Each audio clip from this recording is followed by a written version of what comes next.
Hi everyone, I'm Trevor New and this is the Stage by Stage show live.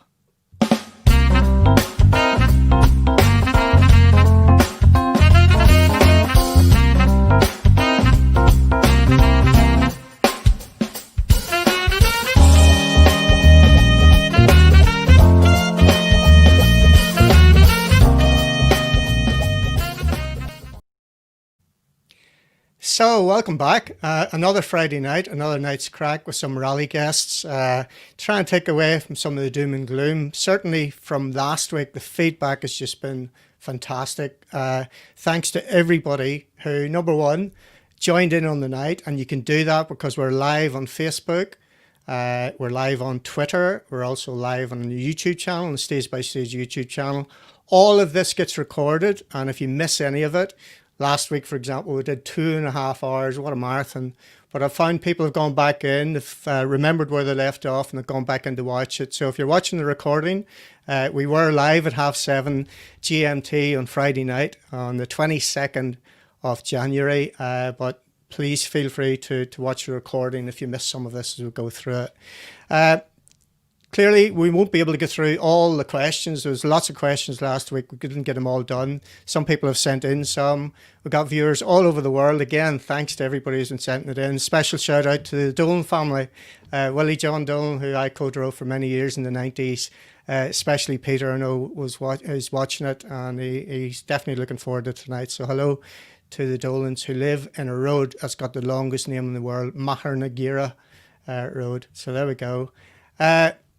We've got some fantastic guests, which I'll introduce in a second. And again, just any feedback you've got. If you've got anybody who needs to get a bit of a laugh, because these guys can certainly supply a bit of humour tonight, don't be afraid to share, to tag, to get on social media and just let people know that this is happening.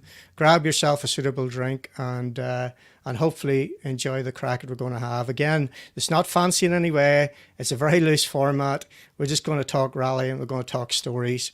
And that's about it, really. So without further ado, let's get some people in. My first guest, he won the Peugeot 206 Cup, probably the most competitive one-make series that there was in the world at that time. That led to a Works Drive. In 2012 then, he joined the big league.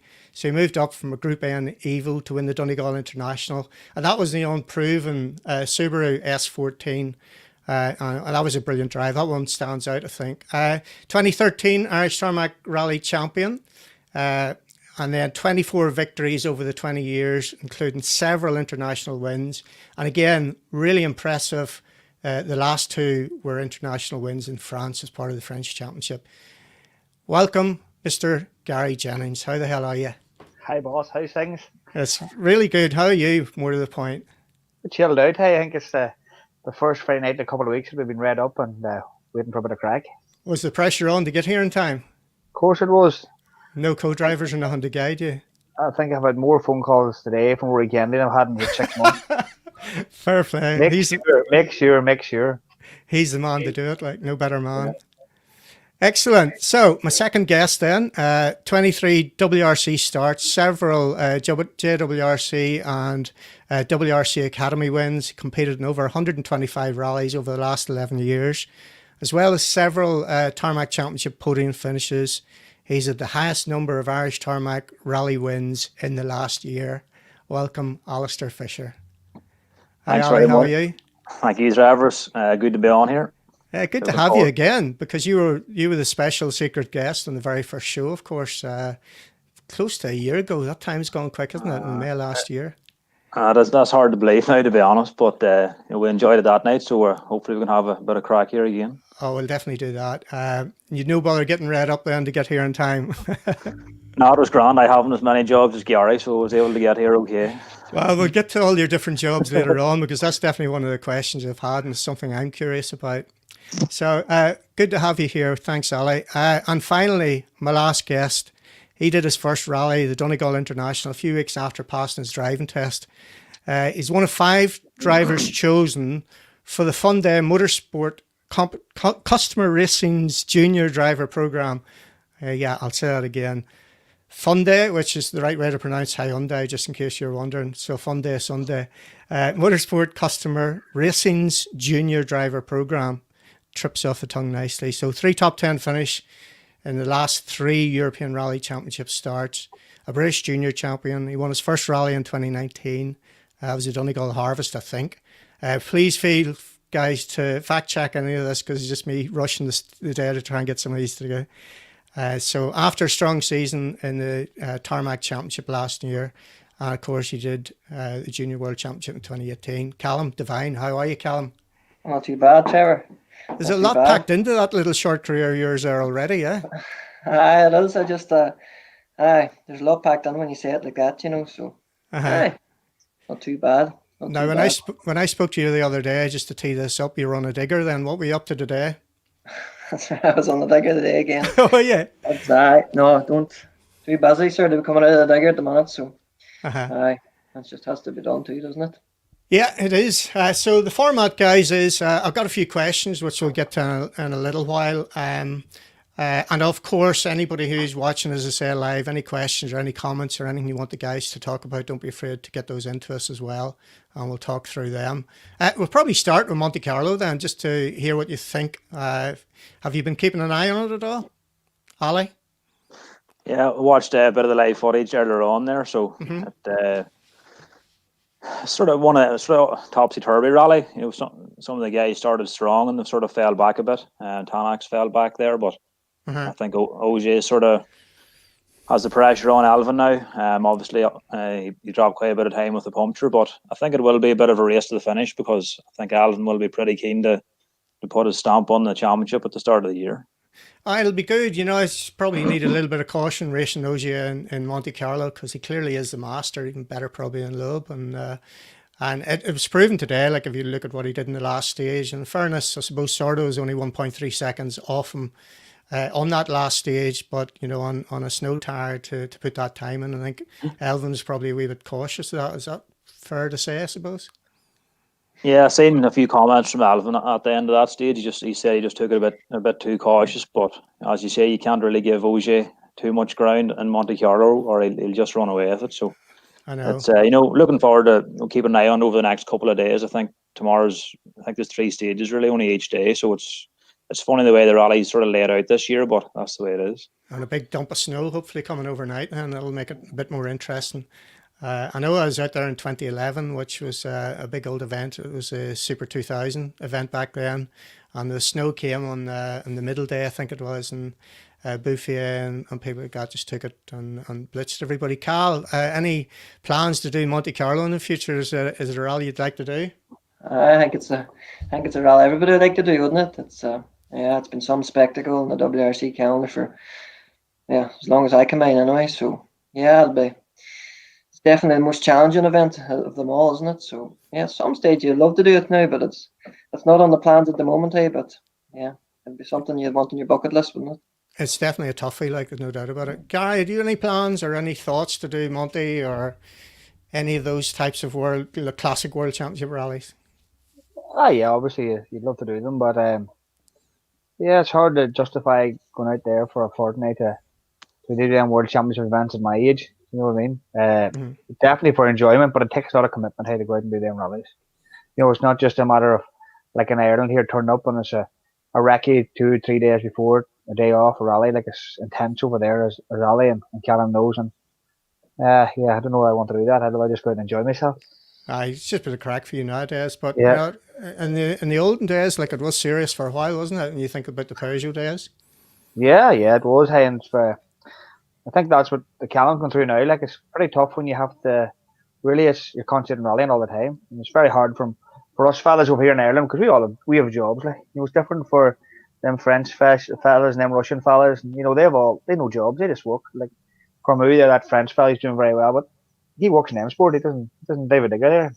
Yeah. Doesn't shovel the shade like me. Never mind that. but that's right enough. Them boys are committed from their school. We're not like that. But guess the point. I think we enjoy it more. Yeah. We're talking to them fellas out in France. It's their livelihood. That's all they think is rally. But at least over here we've something else to think about. Yeah.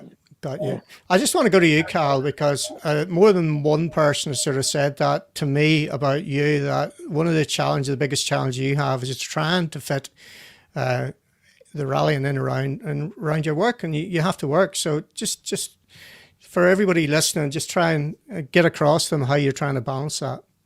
Yeah, it's not easy. I know Alice is the same in this, but yeah, I think the biggest shock for me was back in was it 2018? I did the JWRC, and it was such a shock to the system, to be honest. The amount of prep it had to be put in, and all the hard work had to be done, But yeah, when we went back this year and stuff, we kind of had an idea of it and stuff. But it's, as Guy says, you need to be thinking nothing else really than your rallying, And I kind of alone there looked at the European calendar alone this year, which hopefully we're trying to get back at, I think some of them events the ERC has put them back-to-back events, for like cost saving, that sort of way. And it's like, it's a month away. I think the two first rounds are like within 2 weeks each other. That's a month away. Like it's not a championship built for as I say, the guy, the working man, what has to go back on Monday morning and do whatever he has to do, and do that. But at the same time, we're young now, and it's the time to try and learn these things and get the opportunity to do it. You may as well try it, So it's not easy. It's not easy. It's one of the biggest challenges that anybody's ever had from the island of Ireland to go and do these rallies. You think of everybody who's sort of made it through, and it's only the like of me. I was flexible. I was able to just give up, and I thought it was worth taking a chance, because at the end of the day, I knew I could get some money doing something at some point in the future. And it was just. It was something I didn't want to regret, so that's why I was able to give it up to move from Ireland to England, and by wrangling a couple of jobs over there, I managed to earn a living and be able to do it at the same time. But you're definitely young enough to be able to do that sort of thing. It's just whether you can actually leave work to take a year, 2 years, 3 years out to fully concentrate on. Is that an option, or is it no option at all? Yeah, thankfully enough, I work in a family company along with my father, so yeah. Look, it's if other than that, I probably wouldn't be doing it. Do you know what I mean? And of course, I'm thankful that he gives us the time to do it. And yeah, we have to work and when we get back, and overtime and whatever it has to be, But that's just the way it works, But yeah, I think it'd be hard for your 9 to 5 job, Usually, it's hard, It's hard to get away for all that time. Yeah. You have to make the most of it when you're young and try and do it, and try and do it if you can. Yeah, and as Gary said, like you've got a lot of importer teams, let's call them private teams, so the guys are actually paid to go rallying. It's a full-time job, watching videos, etc., and all the things that you probably struggle to do. Ali, thoughts on it? Because I know we've spoken about this in the past. You have empathy for Cal, I'm sure. Without a doubt, I think Callum's right. Now's the time for him to do it, and stick it out hopefully for 2 or 3 years to try and get the break. It's I know from looking back at my time in the sort of doing the JWRC in the academy, and first year, 2011, I was still at university, and I can remember studying in Sardinia and coming home on the Monday and doing my first exam. And then 2012, to be fair, I did take that year out after I finished university. And then 2013 and 14, I was back working full time. So that definitely was a challenge because it was so much preparation to put into the WRC events. And then after a week away, you were coming back on the Monday and straight back into it. But in a way, it sort of keeps you grounded, and you always are flat out, but it's sort of the way you just lived and you got used to it. But ultimately, if you look back at what Craig has done or Alvin, they've really went at it full time. But that is, I think, the way you have to go about it, and just be ruthless and just focus on one thing. But obviously not everybody's sort of circumstances suits that. Yeah, definitely. So there's a question from Adam Hall, and again, all three guys working during the week. and it's tough. There's no doubt about it. Just to complete, Adam's question, to try and mix it in with people who are doing it as a full-time job is not easy, and that's something definitely you're going to balance. So just when Adam's here, there's a couple more questions. This one I know from you, Ali. So the guys have any non-motorsport hobbies? So I'll come back to you, Ali, at the end. Gary, outside of motorsport and work. I haven't got all day to talk about to me. I know hobbies. Probably work's my hobby. I enjoy working like it's something strange. I think it's something completely different. You know, if you don't enjoy your work to me is like a hobby. We obviously have an oil company here and a lot of lorries run out all the time. And as you were saying, you were just chatting about the WRC today. Like we don't watch it and work here, but my wife Kerry's a big rally fan, and Barry McNulty, the ex-British Championship co-diver, is the office manager. So you can imagine the crack in here in the day. I heard a couple of times, how's Monty going, and they were all chatting. That's rallying second nature in here. Like we're not at rallies, it's all chat here. I didn't think of asking you about rallying because I didn't think you'd have time to look at it today, but clearly you have. No, I didn't, but I heard them talking. I heard Barry chatting to Kerry and said that Alvin was leading and that there was a puncture and somebody was coming back in the last stage, but I was busy chatting to the AA man. I had 2 cows a bull and I had to get them both there at 7 o'clock before someone. So that's the story. No, I farm. I was brought up on a farm, but obviously I hadn't farmed there for a couple of years, and now when rallying took a step back, I've purchased more land and a lot of animals, and I really enjoy it. So farming's my hobby and work. I really enjoy it, and I think they both go very well together. All right, so just talk me through all the different businesses now. I know you as an oil man first and foremost, but I know you got a pub as well. Is that right? Still got a pub in Mayfly? You forgot about that, didn't you? It slows that long now, I forgot. You can't really speak about the tax man's on here and the VAT man. I don't know. It's fortunate. Like whenever I was doing the British Championship back in 03, I just worked and rallied. That's all I done.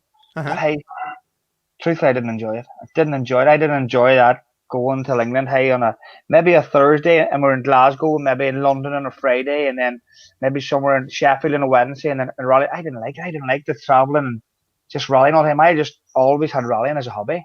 Yeah. And when it come a full-time job, I didn't enjoy it. So when you don't enjoy it, it's no good. So then we took a step back, and obviously I started an oil company after the year with Peugeot.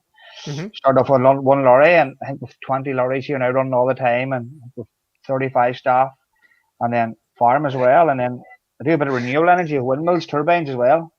Okay. So we're trying to cut them there a wee bit, so hopefully that doesn't happen. There'll definitely be no more rallying. Right. The government's want to be cutting this ROC payments on these windmills, so. To do that, there'll be no more rallying. But no, I'm delivering. Obviously, a pub. It's a new venture a couple of years ago. It's brilliant. It's class. Really enjoy it. Working at the weekends. I don't really drink. Tell you, if I take a drink, I take a binge. But I don't really drink. Like maybe 3 or 4 times a year and enjoy myself. But I really enjoy the pub and do a bit of property as well. And then Callum's father, Seamus, he's very good there. He'd be and Alistair's father. They're kind of. We're all kind of in the one circle. If I want advice on something, I could ring Ivan or ring Seamus, Callum's father, for advice. They're very good. All them lads' fathers very good to me. But then I suppose when I was rallying, their 2 fathers were people I looked up to.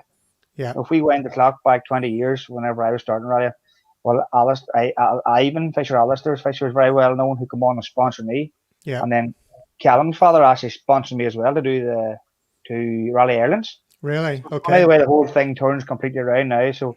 Obviously, I have to try and help these guys now since their fellas help. Jeez, that's good. It's good he brought that up there.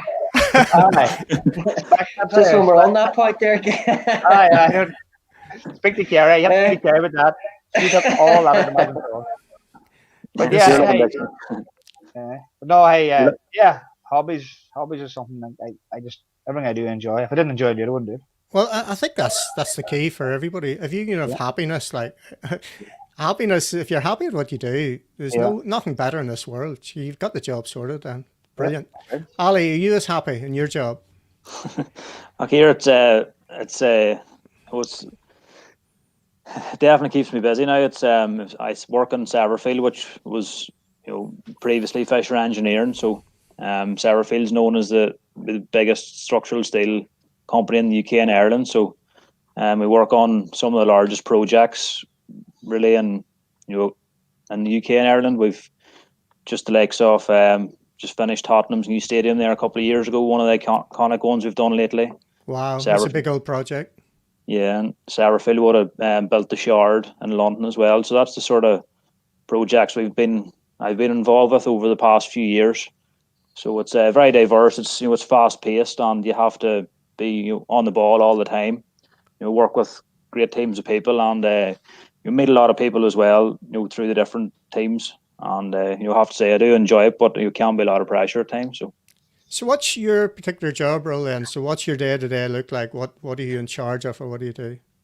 So I run one of the departments within Satterfield, delivering the structural flooring on across all the jobs within the entire group. So at any one time, we could be sort of live up on 20 different projects. So it's just managing the team of estimators, QSs, draftsmen, the fitters on site, the transport, the manufacturer. So it's quite diverse, but it's fast moving, and I do enjoy the buzz of that. Incredible, yeah. Well, that's again, if you enjoy it and you get the kick out of it, and you have to be on the money with that sort of thing. I remember Bertie telling me when they put the roof on the Waterfront Hall in Belfast, and the tolerances that he was talking about, it's just mind blowing. That level of detail that you get to.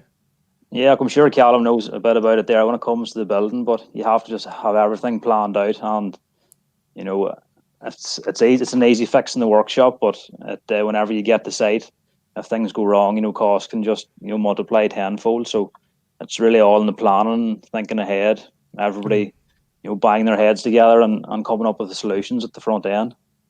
Yeah, and again, we talked about Fisher Engineering, of course, built with Bertie, Ernie, and your dad Ivan, and I suppose it'd be remiss of us not to mention that it's 20 years. Social media has been full of some fantastic images of Bertie and Mark, and of course Emma. And that 20 years has gone quick in some ways. But again, we talk about the Raleigh family, and I know how I was affected by it, just being somebody who knew, certainly worked probably more with Mark than I did with Bertie. And it was a hard time back then for everybody in Rallying, but for the family, it must have been incredible, and especially you think of Gladys and you think of Roy as well.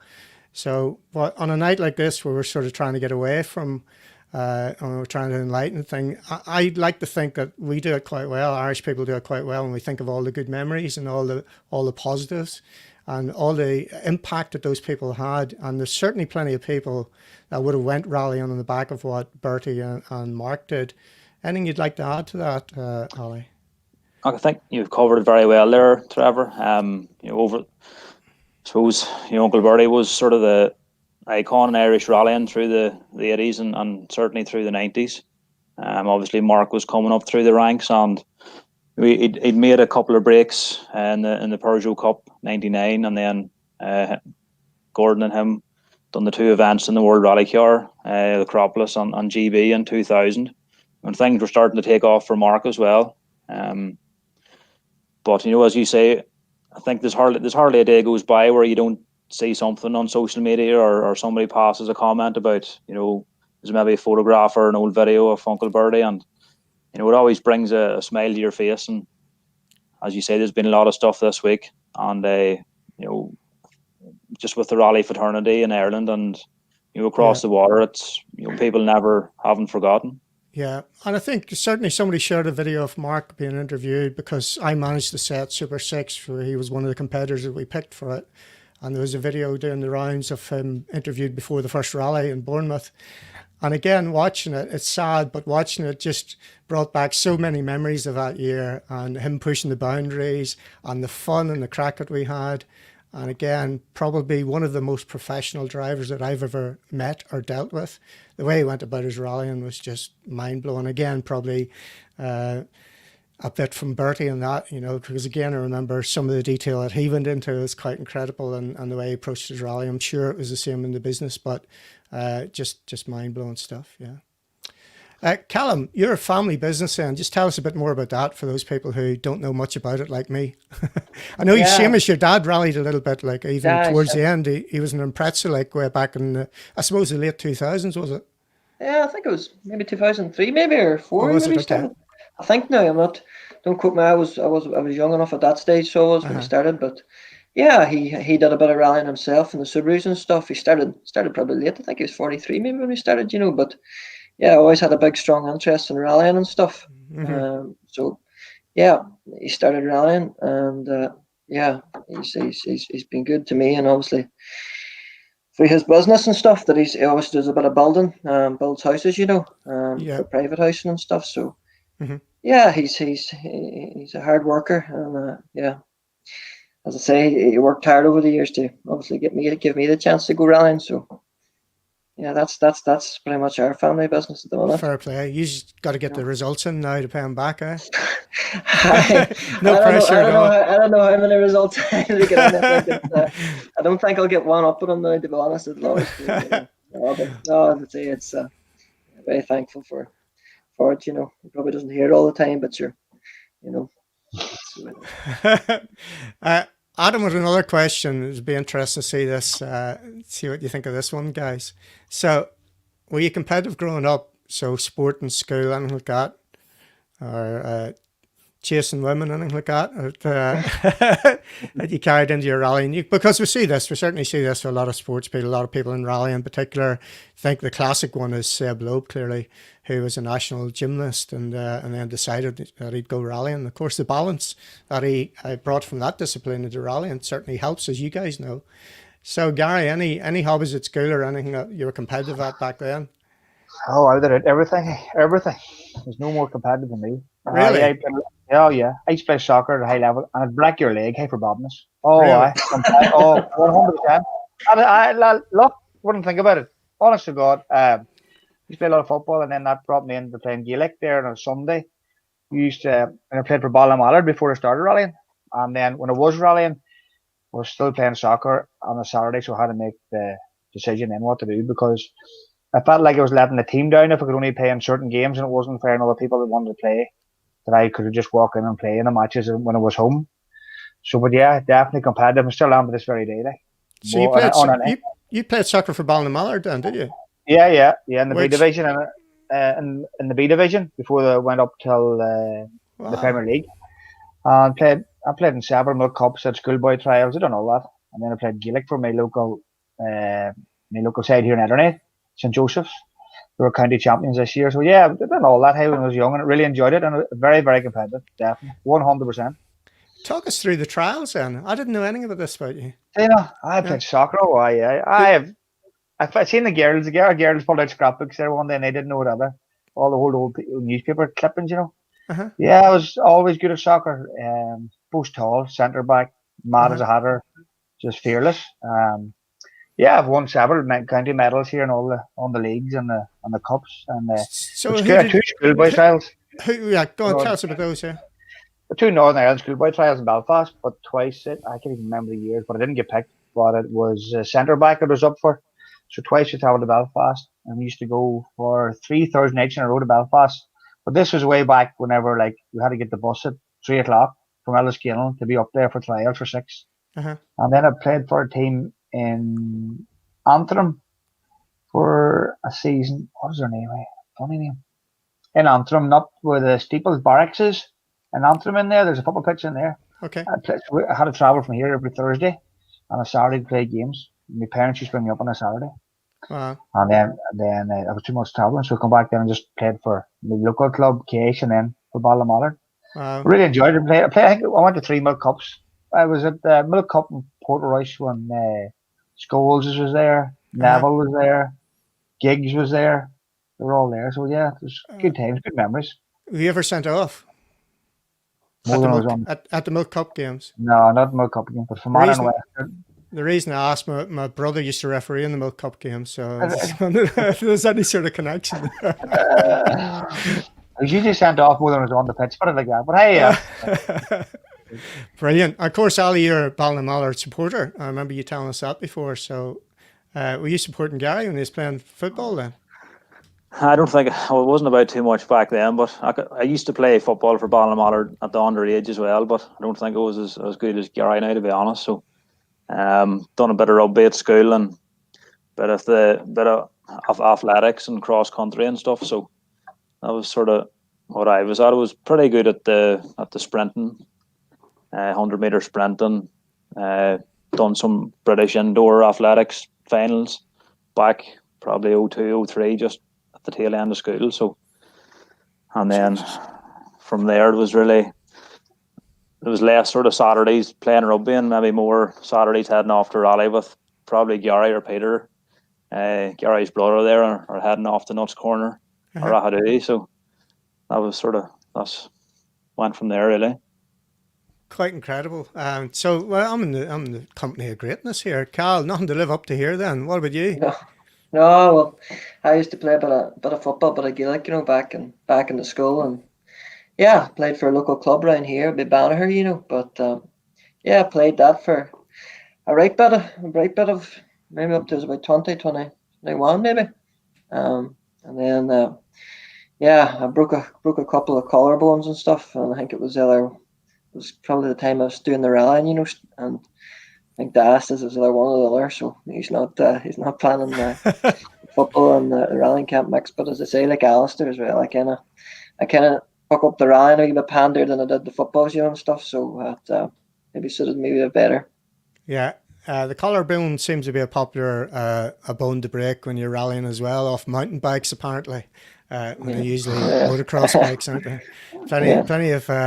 Plenty of those happening. Yeah, I was off. You should tell the one there, Gary, about Dad pulling you there. Remember you were skiing. I would not say that, hey, sir. Oh, you're making me tingle, sir. Sad about that. I forgot about that. I think we're going to have to push a bit more for this one, Gary. You can tell that one, Gary. It's all right. Tell it in a safe long way. Story. I'll tell you. Go ahead, sir. So you don't have to be to work. You don't have to be to work till tomorrow morning. See that Callum boy. I heard he was the dirtiest footballer. I heard that from a couple of months. And the reason why he broke his collarbone was being dirty. And his father had told him they had to give up the football and start the rallying before he couldn't get himself killed. Killed playing football than he was in the car. And that's right. I was doing what did you rally? It's funny because Morris Gas was rallying way back then, and we did the 106, I think, the Xbox car home for a year to do some rounds in Ireland. Yeah. And we were down doing a rally in Wexford, sponsored by the Kamuskis, I think they were you see them, the transport cars there, they're down about Wexford. We went down the weekend before to get prepared to do the recce, and we brought Darren Gas with us. Darren wasn't even driving at the time to do to practice making the notes. Yeah. So we went and done that down in Wexford the weekend before. We went till a band on the Saturday night. This is the first part of the story. We went to the band on the Saturday night and went to the GA club to disco. I didn't think it would. And at band, the Wolf Tones is playing. So I never thought anything about it, and we were there. And I went into the toilets one time, and just a couple of boys standing in the toilets. He says to me, "Hey, you're from the north?" I says, "I am." He says, "You shouldn't be in here." I says, "Why?" He says, "No, you shouldn't be in here." So we walked out the nightclub. When I walked out, there was about 20 fellas standing there. No, we shouldn't have been in at the Wolf Tones concert that night. So we had to leave. So we come up to Fermanagh, and then we're getting ready to go down. Then on the Thursday night or the Friday night, and Ivan rings. He says, "Gary, we're learning Alistair how to ski." He says, "Will you come out with us and show him how to ski?" I said, "Yes, Ivan, I'm going away in the morning early." He says, "No," he says, "come out." He says, "Was Alistair wants to learn." He says, "It's good even." The rally car van packed, we're heading for Wexford. So we went down to Rosslare, wasn't it? Rosslare, alley down be down be very nice. And there was Ivan, him trying to pull poor Ollie out of the water. No, poor Ollie couldn't get up. But Ivan was like, I got his marks, but his marks old boat, wasn't it? That your father. So this is water skiing. I thought you were talking about snow skiing. No, okay, right. Okay. So there was Ivan. Ivan didn't know much about a boat. I didn't know much about a boat. I mean, definitely knew little about skiing, but I could ski. So Ivan, I said, "Ivan, there's something wrong with the boat. Like you're pulling Ollie under the water." But he says, "Get you in, and we'll see. Can we get you up?" So I know. I don't think I had a life jacket. Had Ollie? No, I had a wetsuit on. So I jumped up, and I says to Ivan, "Hit it," but I couldn't get up. I said, Ivan, you have the prop down too far. I said, put your prop up, you'll pull me out. So I said, Ivan, hit it. Away we went. No problem, down the lake. Flat out. And I don't know what, it was a ski boat. It was a proper ski boat. So we could have been 40 mile an hour, but it felt like 100 mile an hour. So I says to Ivan, go back to the jetty. I said, no life jacket on. And I'll never forget it. Ivan was looking back at me and he just put the full lock on the boat. The head man. Well, I'm telling you, I went past the back of that boat at 200 miles an hour. I had no life jacket on, no nothing, and I somersaulted down the lock. So I could hear Ivan laughing in the lock, and he was laughing up at the jetty. So Ivan, he come to get me, and I was lying on the water in wild pain. I said, Ivan, I think I've hurt myself. He says, what's wrong? I says, I don't know, but just down between my legs is very sore. So Ivan, he's laughing. He pulls me over and pulls me up, and he says, you all right, cub? And I look down, sir. I had one leg facing one way, and the other leg facing the other way. He looked at me like you and just shook his head. He says, you're in trouble. You're broke. So he gets out his phone, and Ivan's got a friend called Ted Burke, a doctor in Aliskeel, and he's still very friend. He rings Ted Burke from the lock. He says, what problem what? He says, Red water skiing, a bit of an accident here. He says, will you come down and look at him? Ted says, who is it? He said, it's Gary. Right. He says, I'll send somebody down now. So I remember my girlfriend at the time was on the pier waiting for me to come back, and we didn't come back. Anyway, the ambulance pulled up, and they walked in the pier and says, is Gary Jennings here? And the girl says, aye, where is he? Oh, he's out there in the middle of the lake. What are you doing here? Oh, he got a problem. I'll never forget it. Even he told me in, sir, and they pulled me out of the water. And with one leg in, one leg, my leg had come out, right round, went in the other way, and it ripped me, you know what, like. Oh, I was wild. So there was no rally. That was right. And I missed out. Like Lurgan Park then was the next rally, I think about 6 weeks after I turned up on crutches. Oh, yeah. Right, never again. Never gonna even Fisher to take you out skiing in the boat. I'll never try to teach Ali something that he doesn't know himself. I haven't skied since. I haven't. Have any ever went snow skiing? I haven't. Yeah, I did, yeah. You skied? Go from the local village here once a year to somewhere in France. Yeah, really enjoyed it. Uh-huh. Competitive at that? What do you think? You must have a few big crashes with that as well. Correct answer. Yeah. That's the one. The way you go the first time skiing and the instructor wants to take you the first day, like, and you're like, no, I can ski. You just go to the top of the slope, and by the bottom of the slope, you've learned how to ski. Like, you fell about 20 times. That's it. Most people, Gary, would actually take the lessons. I think you're probably the exception there. Ah, well. But that's it. Learned how to swim the same way, no doubt. Just jumped in for the crack. Okay. A few more questions, lads. We've got Michael Nutt is asking these ones. So you've all come through the ranks of one make manufacturer series. So Alistair the Fiestas, Gary the 106, and Callum the Atom. So how important were these series for their development? So Callum, the Atoms in particular, how important do you think it was to learn your trade? In other words, I think the thinking here is to get into a one make series and wring its neck before you move on to the next one. Yeah, the wee Atom, hey, yeah, we had a great time in that, to be honest, hey. I think we got it really at the start. Was it maybe 2015, 16, right up to 2017. So probably 2.5 years we had the wee car. It was a great wee car, but as I say, we were driving it for that length of time. We eventually got to the point where we were really wringing the neck out, as you say. But for one make and them R2s, I think it's a great way to start. It's a great way to start, and once you can drive them probably at their limit, you know.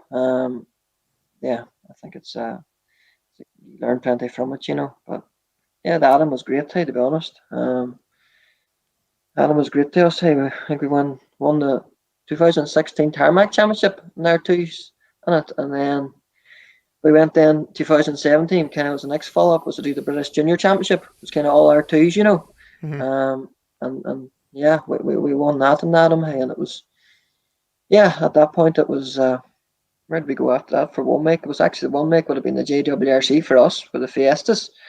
Would have been all one make, you know. But yeah, R2 one make championships I think are very, very good, and the two guys there beside you, they'll back me up on that one, I say. Yeah, Ali, on the Fiesta side of things. Without a doubt. I think if you want to progress through and and really sort of give yourself the best chance. You have to sort of cut your teeth in the one to make championships. Looking back at the STs in 07, 08, it definitely was. You had to just be on top sort of form all the time on the ball.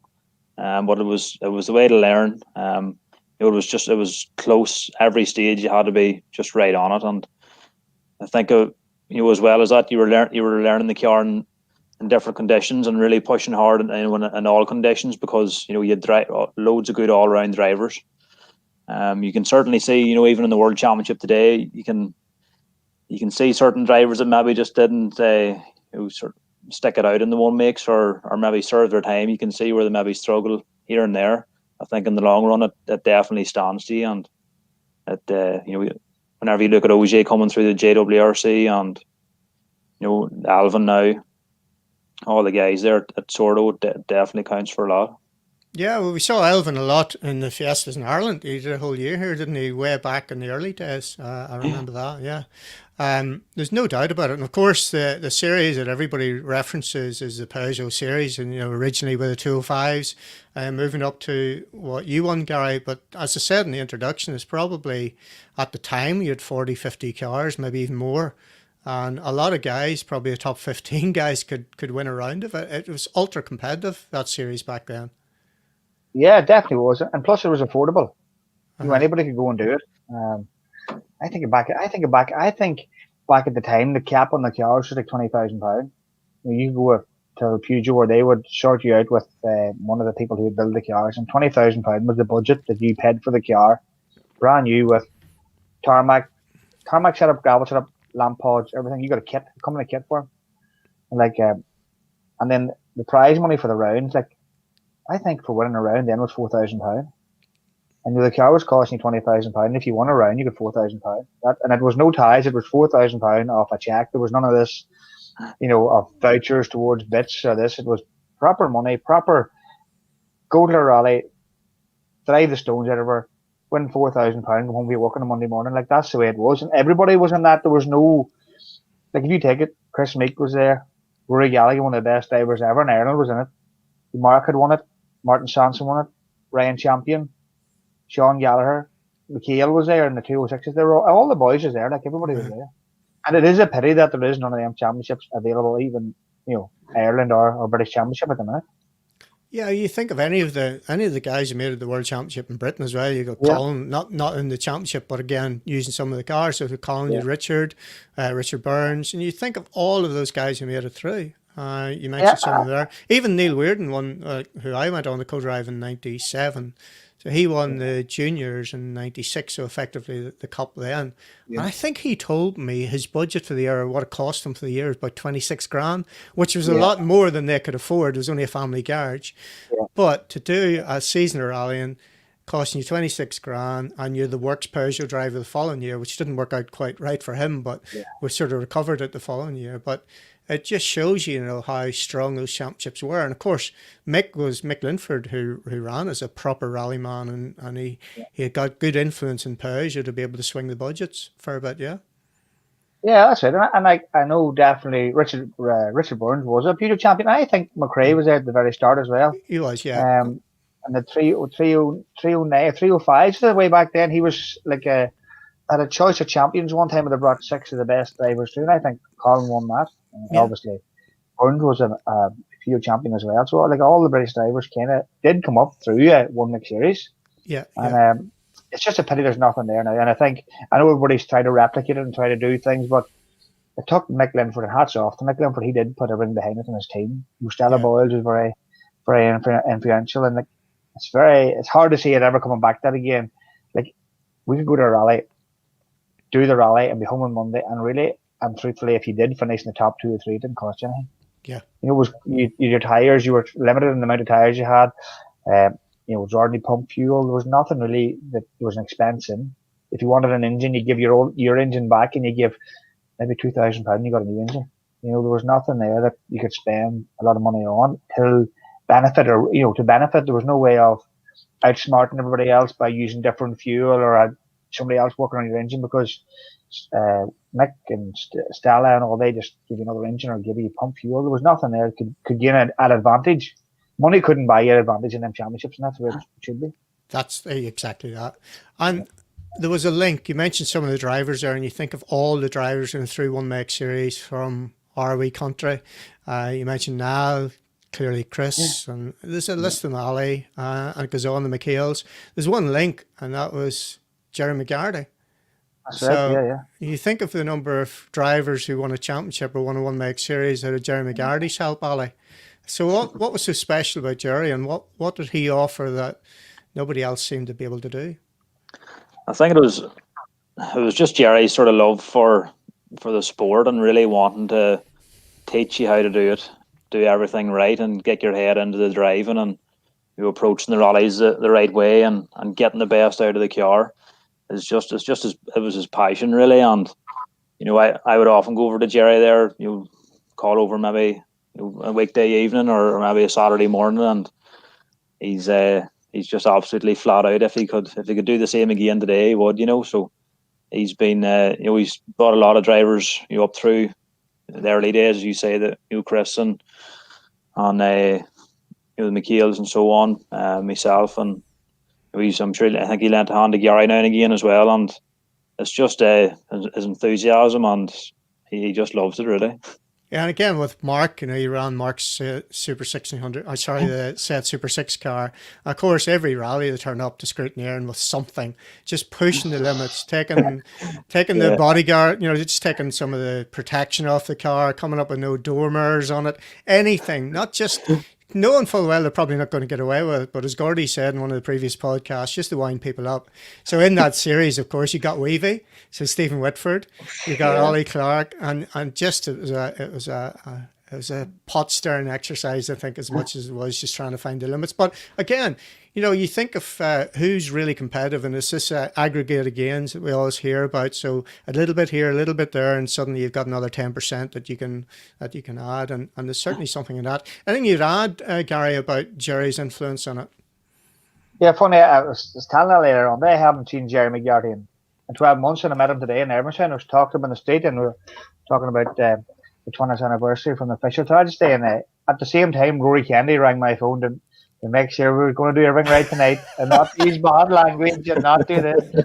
So I let Jerry answer my phone so that I could hear them having a good knack in the background. Yeah, hey, to be fair, Jerry will always give you advice. He looked after my car in his early days. He helped us throughout, and it's good. Jerry suffered a wee bit of ill health there.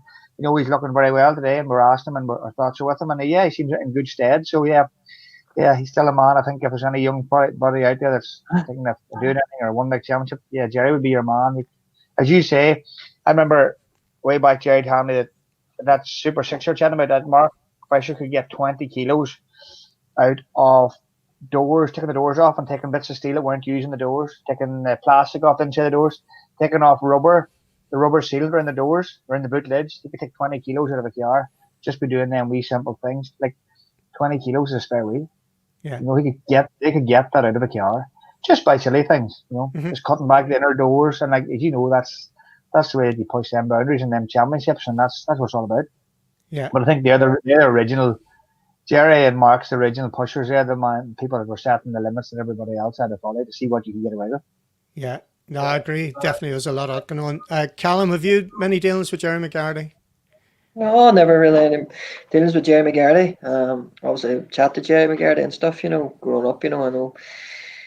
Yeah, just always seen him about the rallies, and as Guy says, he's always helpful and give me always a lot of advice at the start, as well, so yeah, I never ran alongside him on that, but yeah, he's obviously, I know he's run the Moffats as well. Mm-hmm. I just started them out too, so I think any quick driver like them guys and Alistair, they've all came through him, so he's definitely plenty to show for. You know what I mean? Yeah, hats off to Jerry. And an incredibly quick driver in his day as well. And a Honda Civic, a 1300 Honda Civic. You guys will never remember any of that. We're talking 45 years ago here. he still has that car. He sort of restored it there, I suppose, a couple of years ago. And he's racing the Mini there quite a bit at the minute. They're doing the Northern Ireland Sprint Championship whenever it runs and stuff. Did I see that? Did he take the Mini up? Okay, yeah. on it. I've two Mini Coopers as well, and I see Jerry up and down the road there, and his wee green one with a white roof there. He hear the noise of it coming off the box, of the diff on it coming up and down the road. So yeah, good to see it coming up and down the road there. You'd your Mini in Deja Vu last year, so we saw you there. That's right, one of them. Yeah. Yeah, talk us Mini through man. that. Deja Vu's good experience. Hey, it's good. I really enjoyed it. I don't know whether this. I know they're plumbing us trying to get this year to run. I think they're putting it back maybe a few months. Well, the Deja Vu yeah. is booked for the third weekend. I think it is in May at the minute, but clearly with everything that's going on, there's an option to move it into September. But Yeah. you know, everybody is booked for it, and the entry, you know, there's loads of entries already. It's a cracking event. The Donegal one's going to be hard to beat, in fairness, but the next one's going to be in Westport. It's going to be focused around the Galway stages and some of the classic ones, maybe a Rigna Mountain up in Mayo, those types of ones. So it'll be interesting to see that. But you enjoyed your time in the Mini Euro Rory out and going through Ramelton was just the maddest thing ever. Yeah, unbelievable. Like Ali was there too, and Paul Bard's Birdie's replica here. There's a little bit of an incident in that car. We'll not mention. Yeah. I don't want to say that, but there's a dispute over who was driving. You see, Paul Bard to say Ali was driving, and Ali to say Paul Bard was driving. Who was driving? There's no dispute. If you ring Eugene Donnelly, he knows who was driving. It's whoever's driving to start in Knockalla. I think that's the key to it, isn't it? The key to but I think when we rode up into Ramelton, like we weren't expecting. I know me and Ali weren't. Maybe the older generation knew what Ramelton was like to rally through like 50 years ago. But like Ali, me and you put up, we couldn't believe it. Like that Ramelton town. To run through Ramelton in the International was just incredible. Yeah. It's just an awesome experience. But you probably don't know, they used to run a rally sprint as well. Through Ramelton? Through Ramelton. So it was literally a single stage rally, if you like, but just in Ramelton. So I did it with Paul Muldrew one year. We finished third overall. Fred Crawford used to win it in the Group 1 Escort. And Big D, Derek McMahon, I think, did course car in an M1. I think it was course car. So in a BMW M1, you remember those bad boys? So you can imagine knocking through the streets of Ramelton absolutely flat out. And you saw what the stage was like. It was just fantastic crack. Mighty fun looking. Of course, we didn't go at any near those speeds when we were there for Deja Vu because it was just a nice touring rally. Okay, another question for you guys. So who was the closest rivalry that you had in your 1MEC series? Now, that can apply to junior championship for you, Ali, or the academy as well. So, Callum, biggest competition? Yeah, well, I think plenty of competition down through the years. Probably a name that sticks out there is probably William Crichton. Probably, I know it's. I think just kind of when we started, me and him started in 2016 in R2 cars. I kind of raced a bit in there, you know, and I think he was second to me in that year, and then we kind of followed that rivalry into 2017 and the BRC, you know. Yeah. And it went down to the final round. Me and him fighting for the BRC that year. I know some DNFs and he had some ones and stuff. So yeah, it was close that year. So it was. Obviously, when I was racing the likes of Alistair and Craig in 2019, it was nice to be getting close to them boys at the end. You know what I mean? Like, and other than that, had the JWRC boys. They were you kind of had battles all around through it, you know. But yeah, probably William Crichton's the most stands out there. Probably the longest rival. Probably maybe more that way, you know. Got you. Yeah, William, quick driver in his own right as well. He was cool. Yeah, brilliant, Gary. Oh, Chris Meekie. Definitely Chris Meekie. I would hear one ultra competitive driver who was flat out. Definitely, like we went to the first rally, I think it was the Whirling, the 106s, maybe 01 or 02. And we both stayed in the same hotel. And we got up that morning. I think my brother was navigating Peter for me at the time. I don't think you were there, Ali, but we got up that morning at 7:30 for breakfast to go to briefing. Like, we were sitting in the breakfast here, me and my brother having a big fry, and there Chris Meek came in, and we flew over in the same flight the night before. And I said, "Well, how's things?" He says, "How do you get on?" I says, "I sleep well, yeah." He says, "I'm after doing 15k every run there." We were sitting at the breakfast table after shaking our eyes, eating a big dirty fry. I'll never forget. I looked at him. What? Oh, he says, "I done 15k and whatever time it was." And I thought to myself, "Look, we're in bother here." And he stamped his authority in that rally award. He led that rally. It was on Formula Rally there at the minute. He led that first round in the Peugeots on his debut. I think we ended up finishing 30 broke at the race, yeah. But no, Chris Meek very competitive and one focus and one focus only, and that was to be a world championship rally there, which he was. Yeah. Watching his career then as it progressed, thoughts on that as to how it went? Clearly very successful and incredible what he's achieved. Brilliant. What is he?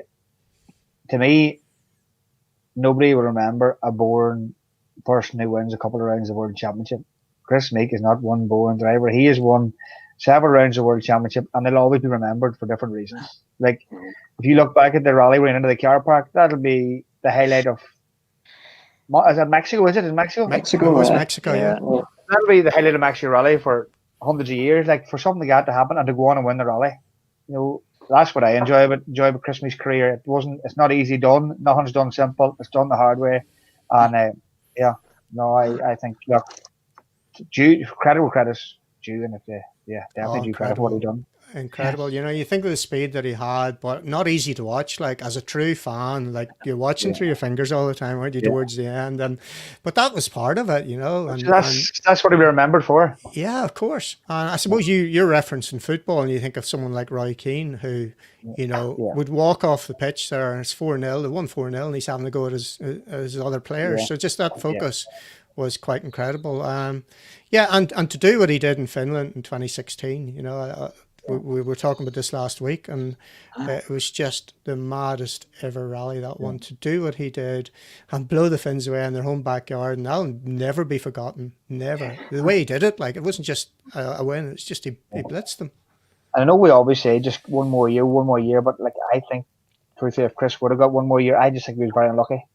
That last year, he was just very, very unlucky. Nothing really went for him, and it happened to McRae. He just had to stick with it, and it came good. And for Chris, it did come good on several occasions, but just didn't come good as a championship.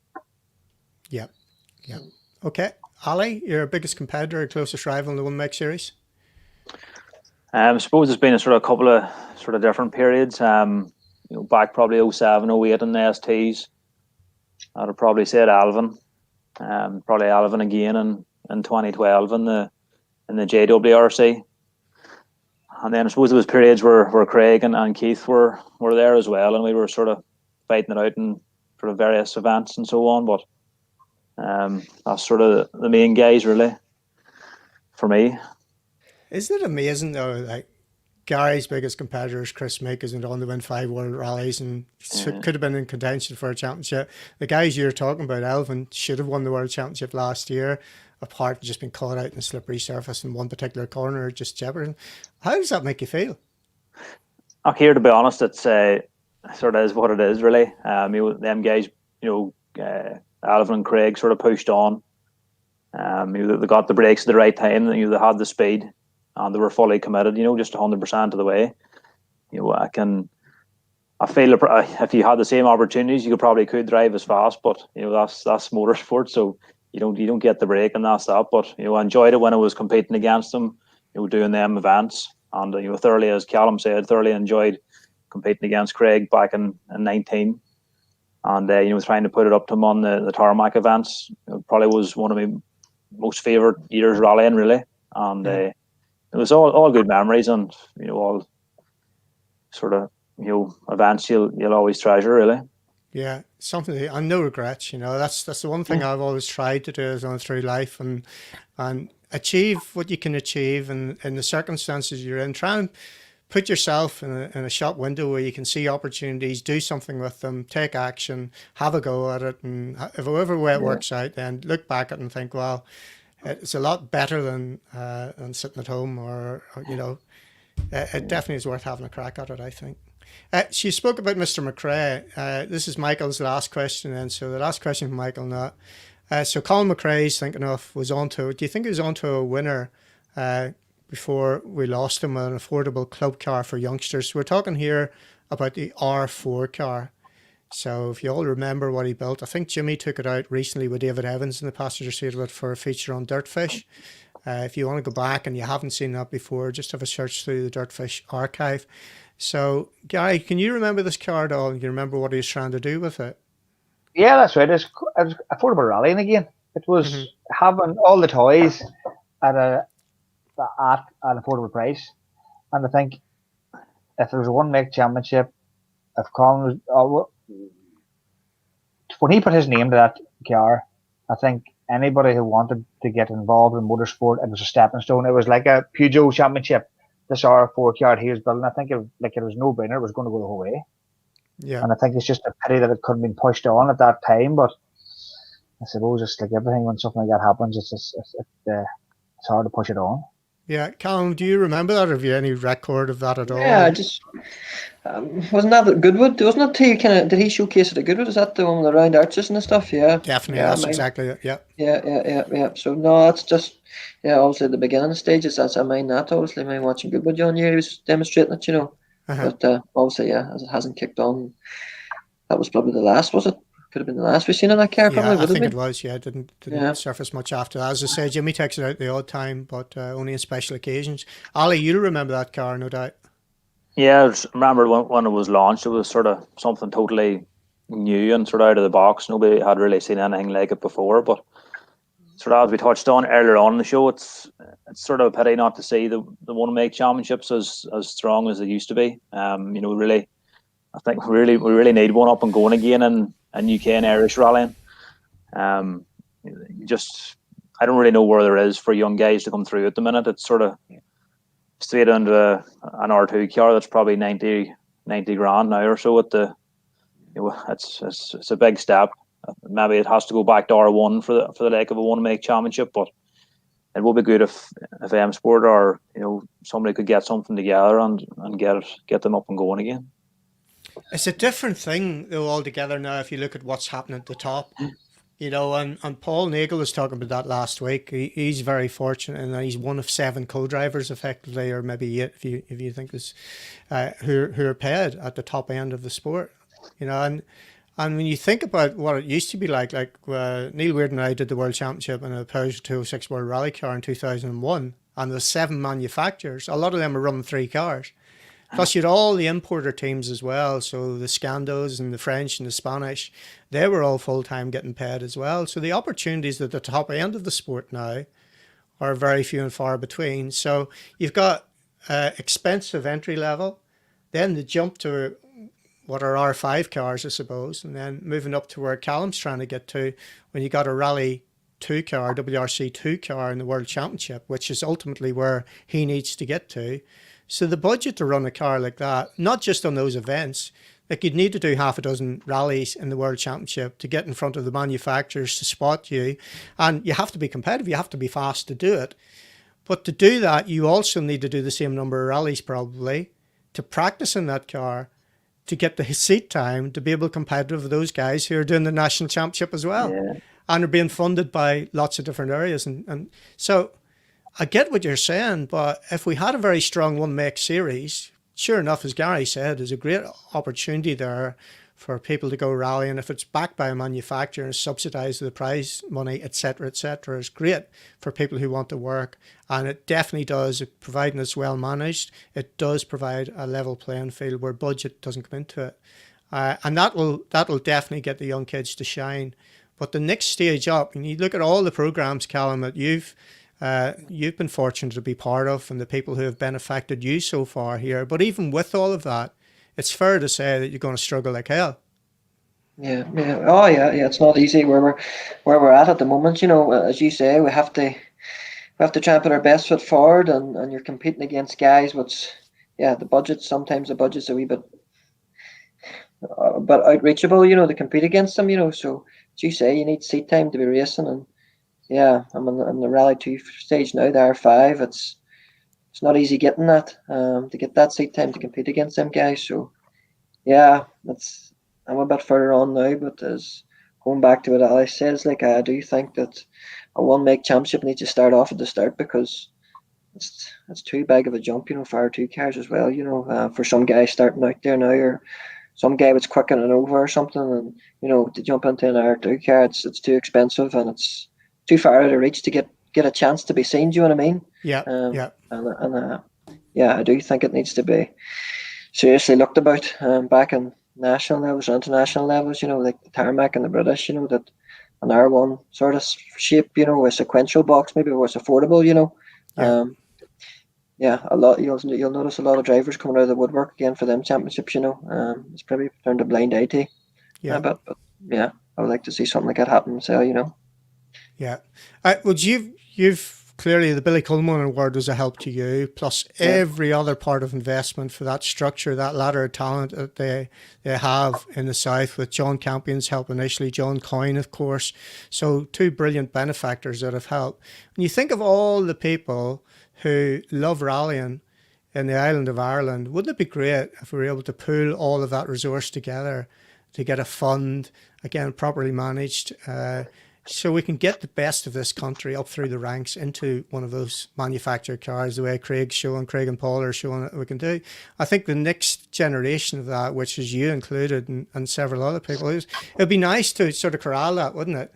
And try and have some more of a structure where more people can maybe contribute, to have that type of budget where you could actually walk away from work for a couple of years or 3 years or whatever and completely devote yourself to it, properly funded with the right level of testing, events outside of the program, etc. Am I just being silly here, or do you think that's something that could happen? I think I do think that could happen, and I think draw a note on it as well. John Coyne had that vision when he set up this Motorsport Iron Rally Academy, and that's when he did. He's brought a lot of drivers out of all different categories there, and he's put them into the academy, and he's given them a stepping stone. To be honest, he gave me a stepping stone into the ERC, and also like Josh McErlean. We wouldn't be there unless it wasn't for his support, which is greatly appreciated. But as well, there's other drivers coming up through there now, like will be stepping into R2 cars. And I know they're likes of him and Sean McKeer trying to push, give them that support that they need to get into them R2 cars. But as I say, it's good to have these guys. If we had some more of them, as you say, it'd be a great help, But it's quite incredible when you look at, where we are and that ladder of opportunity is there at the minute, which is fantastic. What's happening and where you are, where Josh is. You've got other people that have come up through it, the Hyundai people that like a James Wilson, people like that. So there's plenty there that we could just push on a little bit more, I think, if we're able to just get it right up to that level where you've got everything. Guys, what do you think, Ali and Gary? Anything you'd like to add to that? What about Weavy and the One Maker Championship? We forgot about that. Nobody will ever forget about Stevie Whitford. Weavy, go on, tell us more then. What do you think? Well, in recent years, am I right in saying in recent years, Weavy and a couple of them boys have all went back now and built makers? I've seen pictures of the big arches and stuff on them. That's right. They've all done their own One Make Championship. Weavy and yeah. Go ahead.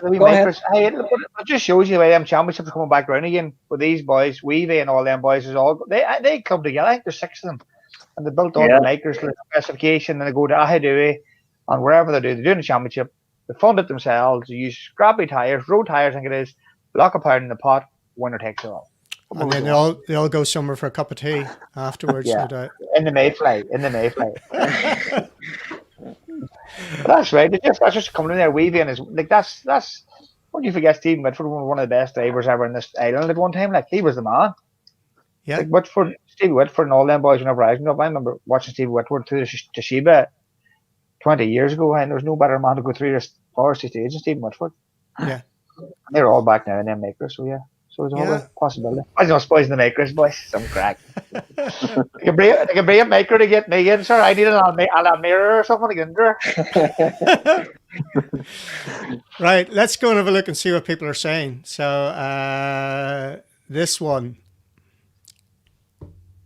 This is for you, Callum. Hi. Gordy Noble wants to know what the secret of the gap is. So before you tell us the secret, let me see if I can actually share it. So you can start talking about it, and let's see if I can cue up this where we'll maybe be able to see you can up the gap. So talk us through what the secret is. I'll tell you what the secret is. I think Alistair would tell you the same. As when we started that rally, it was kind of the first time going up on an R5, but I remember sticks out well too was I think Craig Breen took 12 seconds or 15 seconds up in the first pass. It was the first stage or something of Killarney. And I mind thinking, how did that man get that there? And I thought I was going hard, I remember, lucky enough, it was repeated the second day. So it was, and And I says, right, I'm going to have to get this right now. And I remember trying to change my notes and stuff to try and get it right. But yeah, I think it was probably that benchmark with Craig set. I kind of says, well, Jesus, I need to try and do something right here. But yeah, I clicked. Brian and the notes did perfect, and we had the setup, and yeah, I think everything worked that day. The temperatures and everything. We were dialed into it at that stage. I think Alistair as well was pushing hard for it, like, and Craig as well. But yeah, there wasn't much. I don't think there was much left in it, to be honest, at that point. But yeah, I think it's at that point too. I think it was good to look at the Tarmac Championship back there in 2019. It was great to be a part of, even with the likes of Alistair and Craig, such experience to have, and the speed. It was brought that championship on, and as I say, it brought the most out of each driver, you know, and we were all pushing each other on, and yeah, we were able to put some stage times on like that, you know. If we could next time, hopefully we go back, we can maybe do some more like that, you know. But yeah, brilliant. Let's see if we can have a quick listen to this. I'll get it on the speakers here. Yeah, mine this wee chicane, all right, was tight. Can you hear that? Oh, yeah. Just guide us through it then. Tell us what's happening. They're just keeping the boot on her here. Of course. And I was pushing hard. I know the stage is quite wide there, but I know it was tight as chicane. The car just bounced off it there at that stage. But yeah, I think the wee Fiesta was singing there at that point, you know. But yeah, it's a good stage. It all click. Sometimes it all clicks, as these guys will know. It's when it all clicks and everything's working well. People put the stage times on. Isn't it mad? It's not that long ago where to get under 10 minutes up the gap was a big, huge thing when Bertie did it. Like, I think it was Bertie did it, Rory was talking about recently. I might be wrong there, but it's just you're going up at what, 7 what now? I think it's 7:58 or something, was it, Tyler? It's 7:58 with the stream. Something. Not too sure. And I think Alistair and Craig too, like, they were on a kick of theirs off that time as well for breaking the Mark II on the time, you know. So it just shows you these R5 cars now. It's the handling and quite incredible, to be honest. And that's they're very advanced, you know, and the power's not the same as a WRC car, you know. But as I say, it's the handling and what you can get out of them if you can extract that to them, you know. They're a proper car. They really are a proper car, and it's great to be able to get the most out of them like that, you know, at times. It's a good sensation. I was having a conversation with John McLean after he'd been to Donegal to watch you boys in 2019. He was on holiday and he went across, I think with Desi McCartney and maybe Richard Hall. But they went up into the top of Knockalla. And there's a place in Knockalla you come over a crest and there's a bit of a kink he was talking about. And he could not get over the speed that you top guys went through that kink. He's talking about it a week later. Now, this is a man who's a rally nut and has seen it right at the highest level. Peter Solberg's an woman mechanic, the year he won the world title. And Craig, as I was saying to Paul last week, Craig has also said that, you know, when he goes to the World Championship, you see him interviewed in the World Championship Rally, and he's talking about how competitive you guys are in Ireland. How does that make you feel, Al? Okay, yeah, I could hear it makes us feel, you know, good. And I think, fair play to Craig for acknowledging us, and Callan can sort of vouch for this. That there's no doubt about it. 2019, we were absolutely flat out. I think Killarney that year was absolutely on the door handles, and there was no two ways about it. Even thinking to the like of the Ulster and the Easter stage and stuff. You know, look at Galway. Look at the entry in Galway. Yeah. That was nuts. Yeah, that's it. It was just it brought us on so much. It was, you know, I think if I look back at 19, I had one half spin in Galway, and that was the only mistake I made actually on the stages. So that's how on the ball you had to be. Just you know, you couldn't afford to drop 2 or 3 seconds on a stage. Yeah. But that goes right back to 2016. So I've teed something up for you as well. So I want you to talk us through Tour Ahead. So part of the Glen stage back then, 2016, you and Gordy. And this is with the European Championship, British Championship. Again, a huge entry. We were well, it's effectively the start of what's become, I suppose, All Live, because we pioneered it on that rally, where we tried to watch as much of it as we could with drones and follow you. No in-car because we didn't have that level of technology, but it was just a phenomenal stage. And again, we've got this, which I'll show you now as well. So we'll watch a bit of it. You can talk through a bit of it. So this is the Coast Road, Ollie, just after the hairpin. Yes, I think this was stage 3 after Glendon.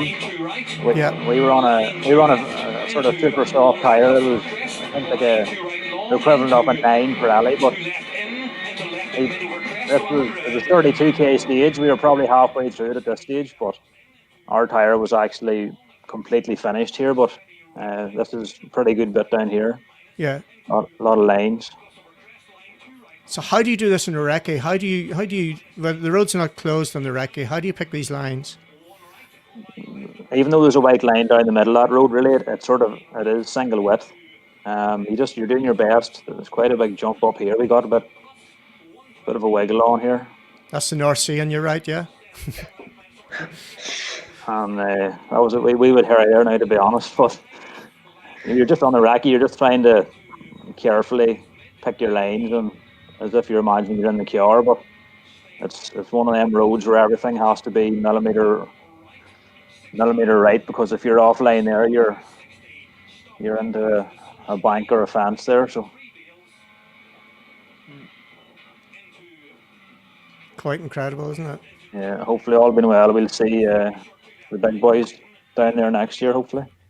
Yes, what's your thoughts on that? We talked about it briefly last week then. I'll just stop that sharing so we can chat. So thoughts on that, Ali, just to finish off a conversation then as regards a round of the World Championship coming to Northern Ireland.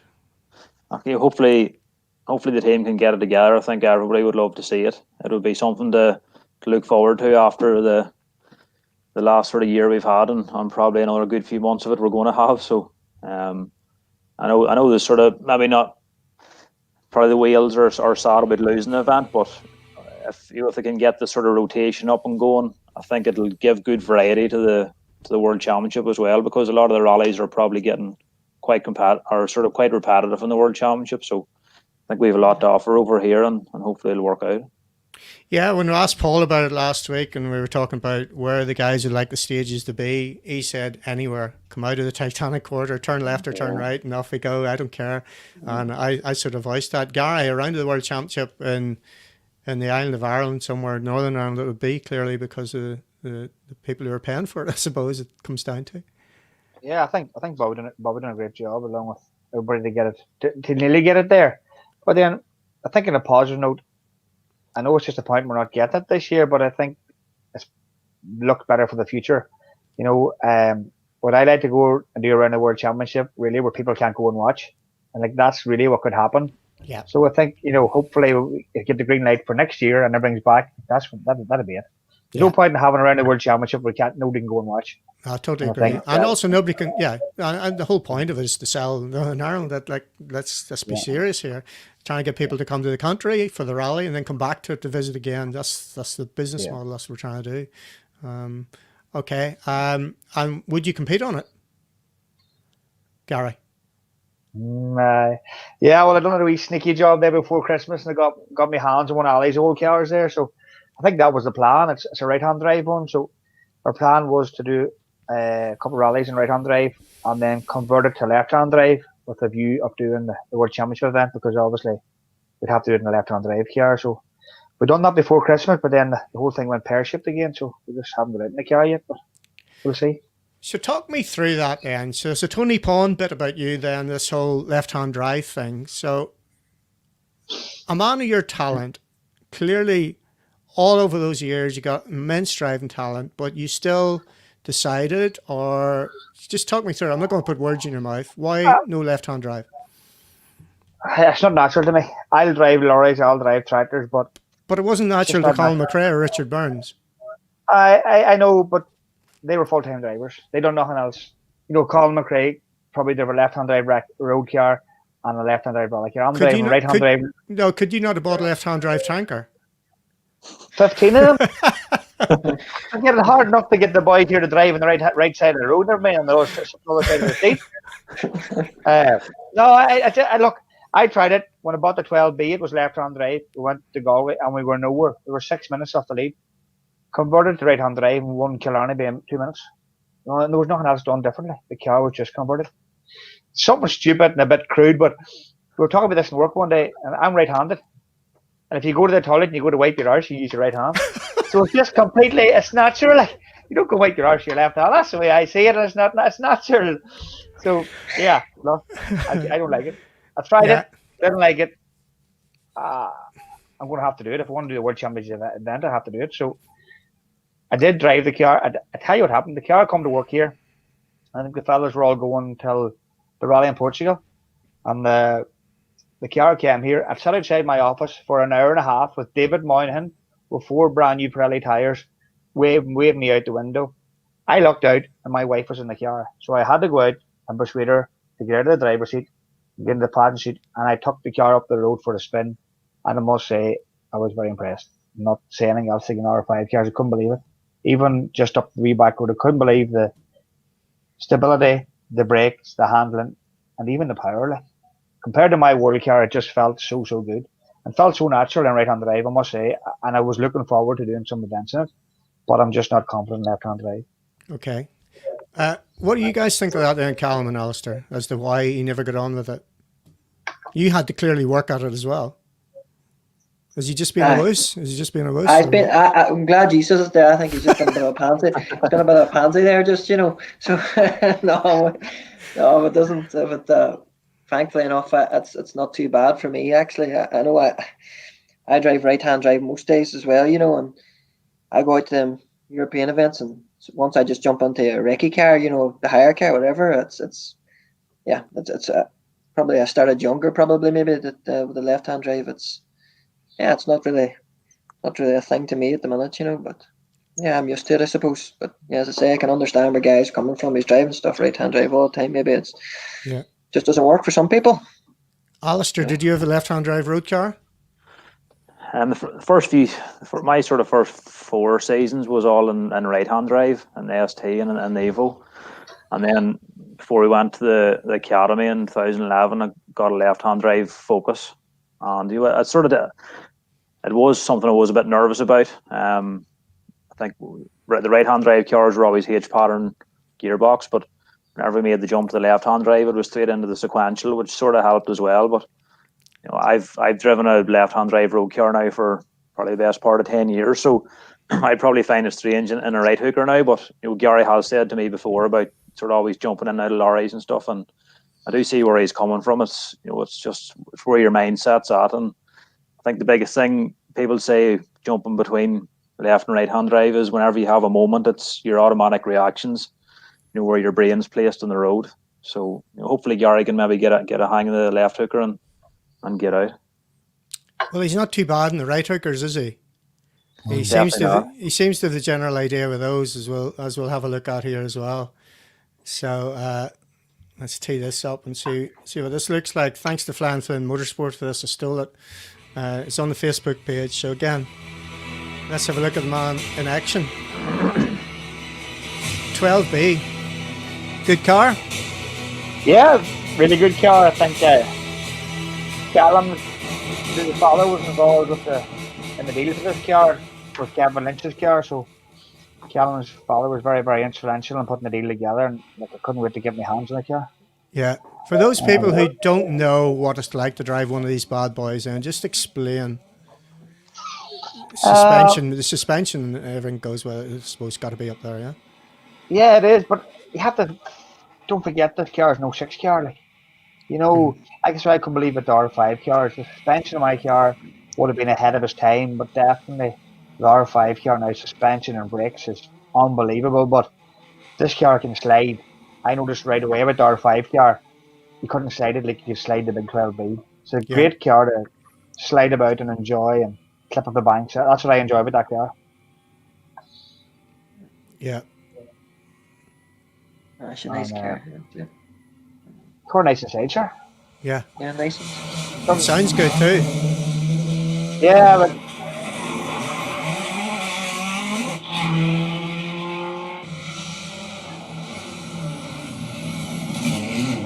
So out of all the tarmac rallies, which one do you get the most satisfaction out of? Which one do you like the most? You don't have to ask that question, hey. I think any of them three boys down there will say the same thing. I think come junior every year, like there's come January every year, there's only one thing in your mind, and that's June. Yeah. What is it? It's 3 days of absolutely flat out.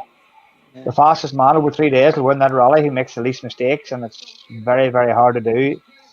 It was easy to win it once, it was hard to win it twice, but by God, it's difficult to try and win the third time. And I think that's one of them. I think it's like every sport. I think when you dream about something and work towards something and think about it for 15 years and eventually you do it, it's a monkey off your back, and then you start to enjoy yourself then. Yeah. Quite incredible. But I listened to this video last week. If you listen to that car, I can tell you what engineer worked in that car by the noise of it.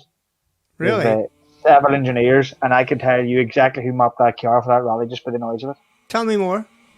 Pro drive engineers we're talking about, yeah? Yeah, Pro Drive and a fellow from First Motorsport in Belgium as well. Yeah. But I just know by the snap out of the exhaust who actually mapped that car. It's all about throttle position sensors and about, getting them the ultimate of the fuel. And if I'm going well in Donegal Rally, I feel so normal. But if you feel like you're having to push too hard, it's usually not you, it's just something in the car. And a sensor going down in these cars makes a wild difference. You don't really feel it inside, but you feel it in times. It's just these cars are getting a bit old now and getting a bit hard to get bits for. Yeah. Going some. Brilliant. Just talk me through the two French rallies then, Gary. Because that was quite a performance to go over there and beat those boys in their home turf. Yeah, hey, you know what? I think it's just a pity what happened then with what happened over there then, why that stopped was the French protests were started then, the yellow vest protests. Yeah. Because I think we had two more rallies lined up in the south of France, and I think if we would have went out and won, I'd like to win 3 just to get a hat trick in 1 year. If I could have done that, but the yellow vest protest stopped it. But Rory had been working on that for several years. The French guys have been emailing them back and forward, so it was great. It was great to get a deal to go over. No, it didn't cost us much. The organisers give us the entry and accommodation, and they paid us some money towards the boats. And we kind of went there as underdogs. I think we started. I don't know where we started, but we weren't. I think we weren't talked about. We weren't fancied, and I think we the first rally, Leverbe was there, the Citroen driver, in the Zara. Yeah. But it was no art. It was a full work Zara, and I heard that car starting that morning. I says, we're in trouble here. There's whack out of that car when they started. But the good job, the engineer I used from Belgium was there with another car. So we hadn't been talking to him in maybe 12 months, but at least he was there on hand. And I think we were like 6 seconds behind him in the first stage, and then his engine blew in stage 3, and we led that one from start to finish. The rallying over there it's a bit like Donegal. It's a bit like doing a Donegal rally. They're so into it, and nothing's a problem. But tell you, it was Sebastian Loeb's sister-in-law, I think, was COC of the first rally. Okay. Loeb was there at the rally. His picture's there. He was at the rally with Stefan Leverbe.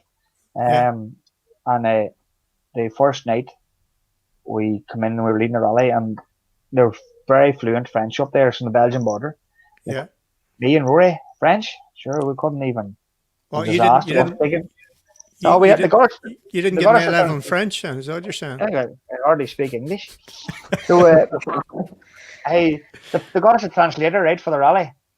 And we landed in the Park Fermi that night, and we handed us a letter looking us up till the office. We didn't know what it was. Hey, the translator was drunk out of his head. He was in charge of Park Fermi. He was loaded.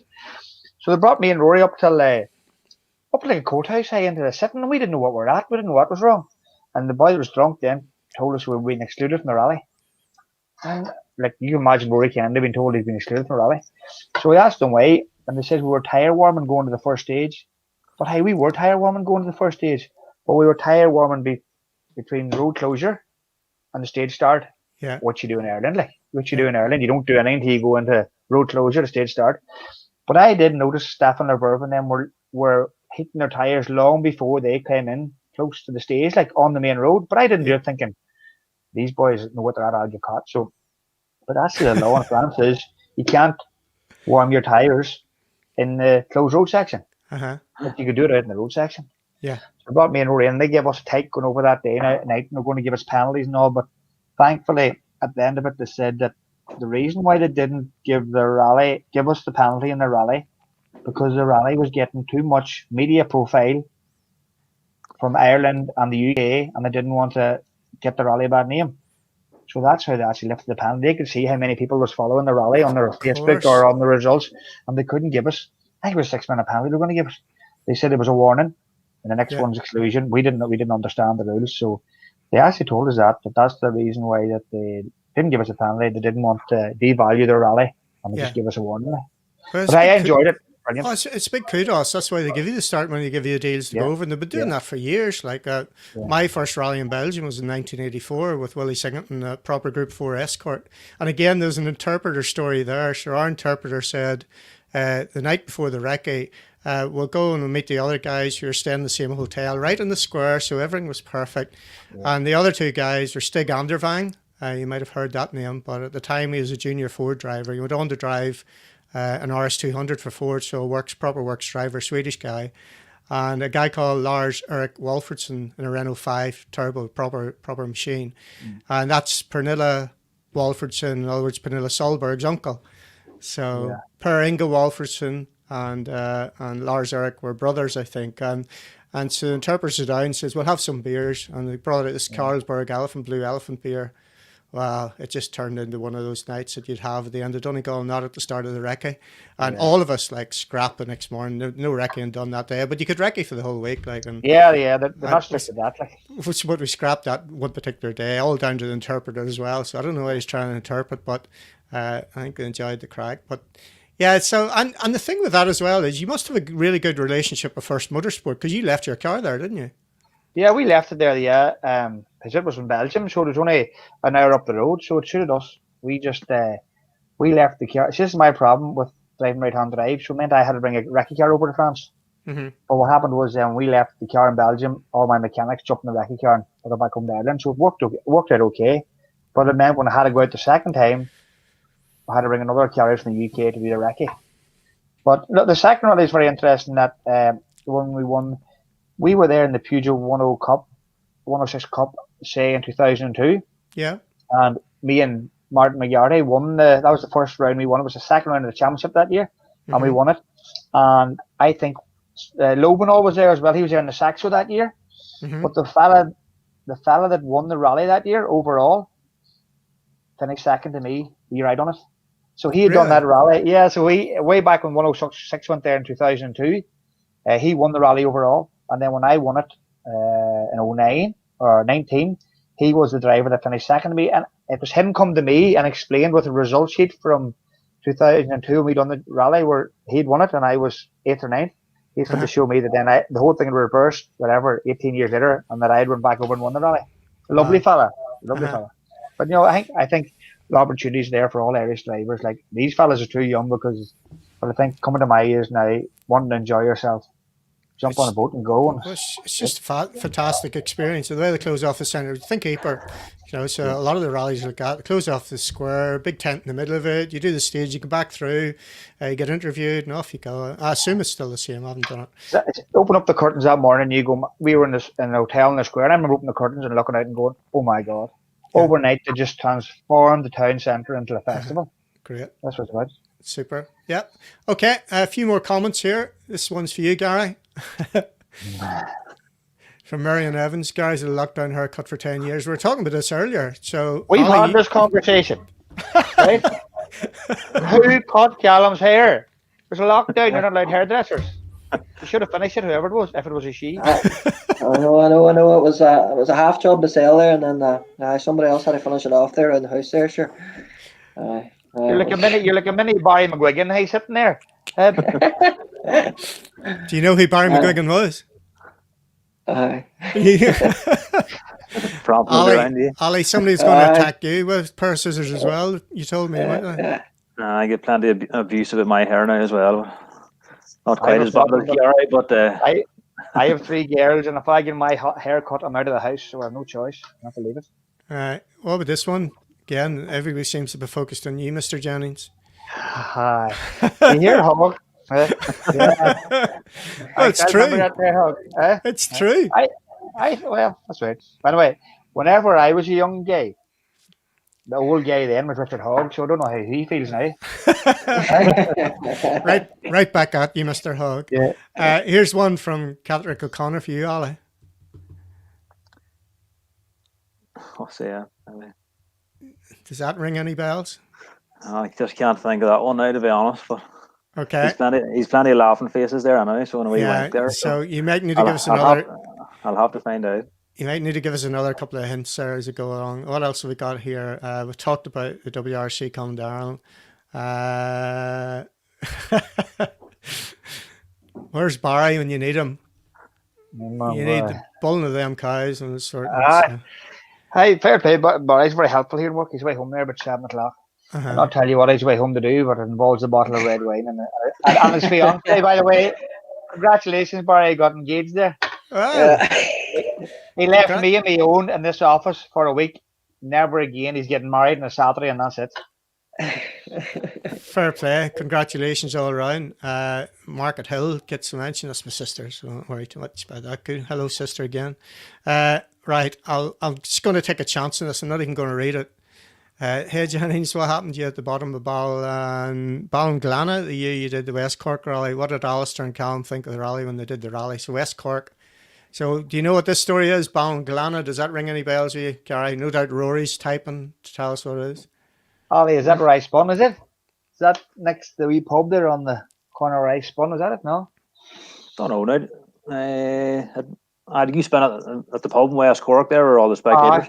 That's right, yeah. Unless was there, I think we were having a really good cut again Donna Kelly that year. I'll tell you good about that rally. Me and Rory Dunaraki, Rory's brother-in-law, took very ill. Rory had to go home, and David Moynihan stepped into the hot seat for 2 days of rallying, and we put it up to Donna, but we spun, I think, on that stage down to the pub, and couldn't get the car started, and we lost 30 seconds. And after that, it was just a matter of driving around, and I think we finished third then, but enjoyed it. A place I'd love to go back to is West Cork. Yeah, Callum?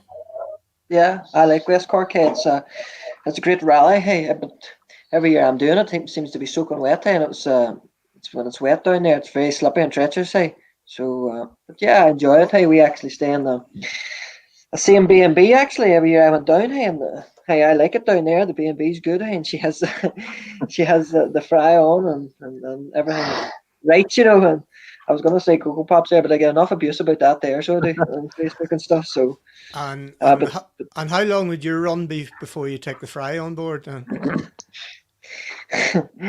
Funny, hey. There was one year, funny enough, hey, I'll tell you this one because Dermot Stewart would be raging if I didn't tell the story because it'd be his claim to fame, you know. But where were we staying out in that wee town? Wherever it is, I mean, but while we were staying in this B&B, I went one morning, I was all psyched up, hey, I says, look, it's a while, good morning, you know, Cam, and I says, I'm going to go for a wee run here, so I went running, hey, but I was coming running back up the road, but wouldn't you know, I think Dermot and them maybe slept in, you know, because I was coming back up to get the breakfast going, and they were meant to have the car serviced or whatever. I don't know what the story was, but I was run back up the road, so I was. Next, you know, this black Land Cruiser coming full tilt, so it was down the road, so, and it was like a blind corner. Oh, I nearly cleaned me, so I did. So that was a story about my running career before rallies. One of your boys, so it was your service, your mechanic crew was going to clean you before the rally even started. So Dermot. But no, the running before rally doesn't.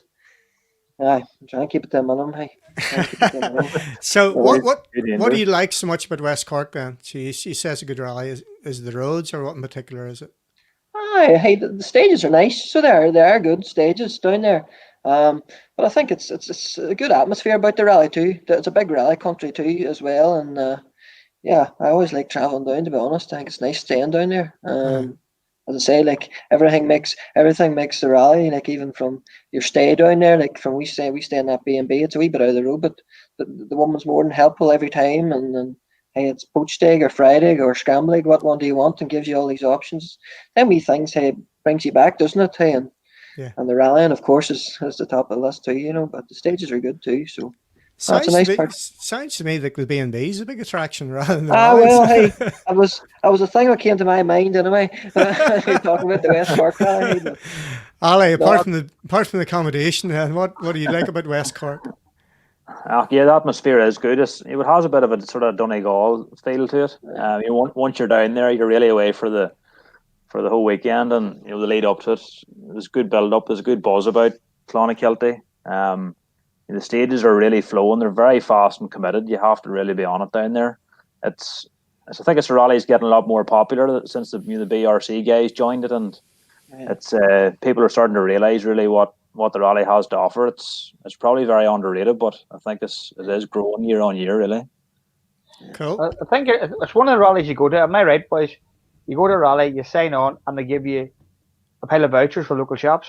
That's right. I know the year I went, I never seen it before. They give you a book of vouchers, so you have like £50 for the Super Value and £20 for the whatever Euros bar. They give you all vouchers when you're there for every competitor. Like, where else would you get that?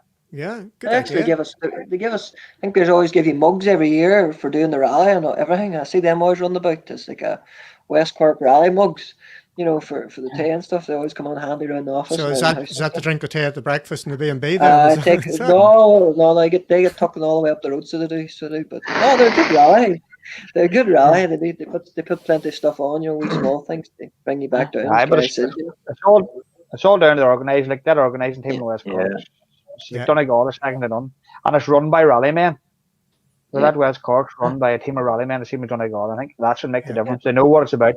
They know what it's actually, and they know what hard work it takes from the competitor side to do the rally. So empathy for competitors, I get that. Right, wouldn't be a show without Robbie McGurk's input, and so you can sell a bit of oil here if you want. Like there's no problem here advertising. Whatever you want to sell, boys, sell away. Tell Robbie I checked his account last week. No, he's watching. He's watching. You tell him. He hasn't bought oil in 12 months. He must have bought it somewhere else, or unless he's keeping Maggie in the cowl. That'll teach him for sending the message in then. This is a big long one, so we'll read it as we go. No doubt 3 fantastic drivers. Sean Callum up Mall's Gap a few years ago on the Atom. It was like something like accelerator nailed to the floor. Seen Gary have a big off 1 year in Donegal. Yeah, I've heard about that off.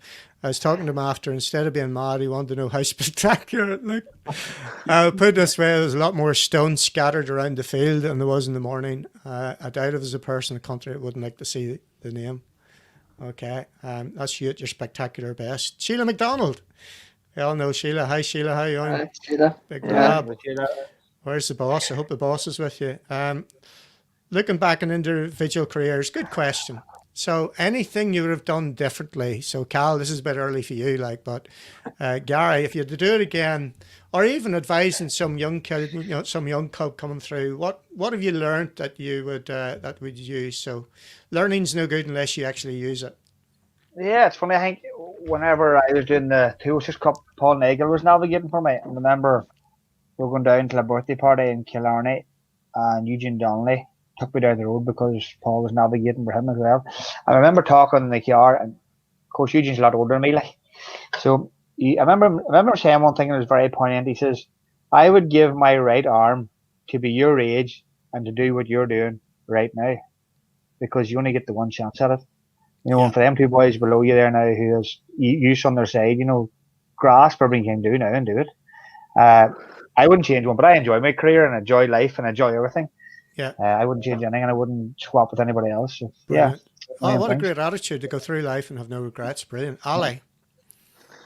You set off in your career, and there's a lot of people around you to sort of tell you what to do and what not to do. But I think at the end of the day, you probably make your own mistakes really, and you learn from them. As much as people can guide you, when you're out on the stages, these things happen. But again, I've enjoyed enjoyed the career I had, starting off in the STs, coming through the Evos, into the academy stuff. Back doing the Irish Tarmac events. Had a couple of years in the BRC.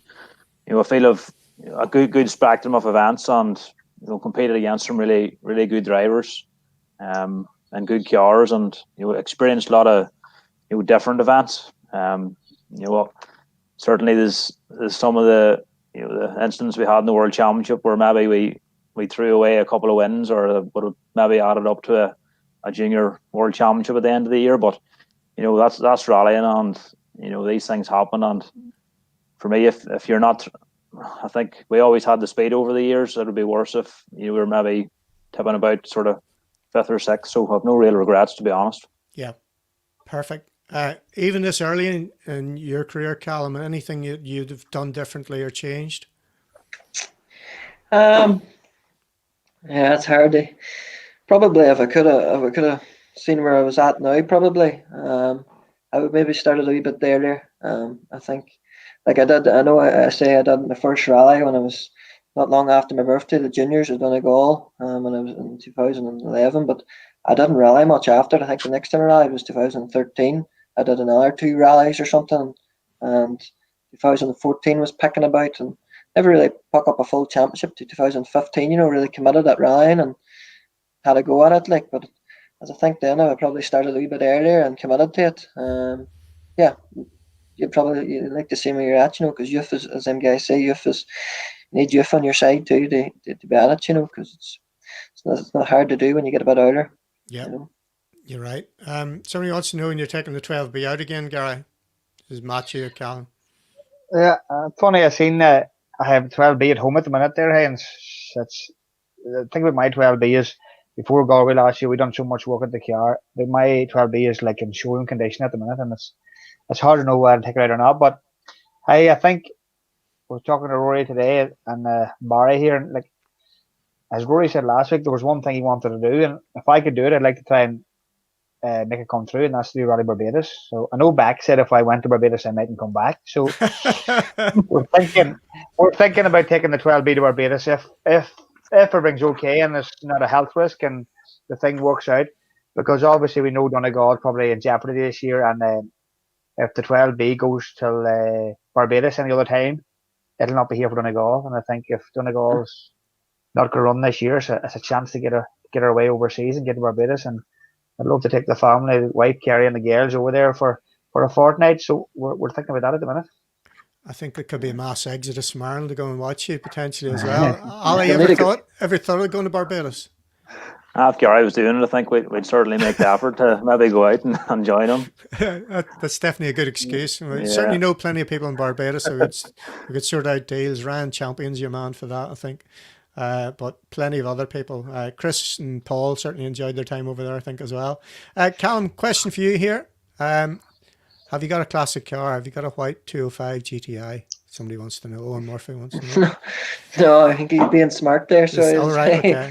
No, there's usually always a story behind that one, but no, it's not that good. No, right. It's actually funny enough. It was a silver one, but he's wrong there. But sure, there you go. Okay, let's crack on. The in jokes are always the ones that sort of go over my head anyway. Format for Return to Rally in a one-day event. Shakedown is mandatory in the morning to give drivers and navigators a chance to bond after so long. I don't know about you guys, but my thinking was it wouldn't take that long to bond. You'd be quite happy to get back in and have a crack at it. Thoughts? Oh, straight in, no kissing. Don't mess with it. Yeah. Ali, back at it again.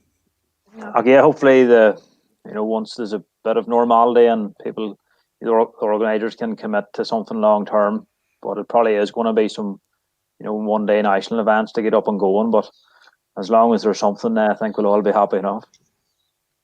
I think we're right. Yeah. Hello, Mrs. Fury and the Fury family all over the country. What else we got here? Just doing a bit of vetting of these because you don't know what gets through. Oh, look at this man. Enjoying the chat. So much talent in our wee country. This is Michael Orr, who I have to say seems to excel on Dakar. I'm due to have a bit of a chat with him very soon, but we're just letting him rest and get over it, because that's going to be fascinating to hear his stories about Dakar. I think the emphasis was back. We were chatting about it last week briefly, but the emphasis is back on the navigation side of things. They get the road book just before the start, and clearly that's the strength that Michael had over the years, and it's great. You know, it's a hell of a curve, or learning curve, to do that event. What are your thoughts? Did you watch Dakar, boys? Yeah, I Callum, followed. what do you think? Yeah, yeah. I've only always followed it a wee bit, but yeah, I was following it enough this year with Chris doing it, and Uh-huh. yeah, I thought it was at some endurance event. Like it's crazy, to be honest. And yeah, like for man and machine to go across all them, yeah, what they come across is some spectacular, So yeah, it'd be something you'd love to do someday, but you need to be doing plenty of running, I'd say, and keeping yourself fit and active anyway before doing some half the stuff, But yeah, it looks good.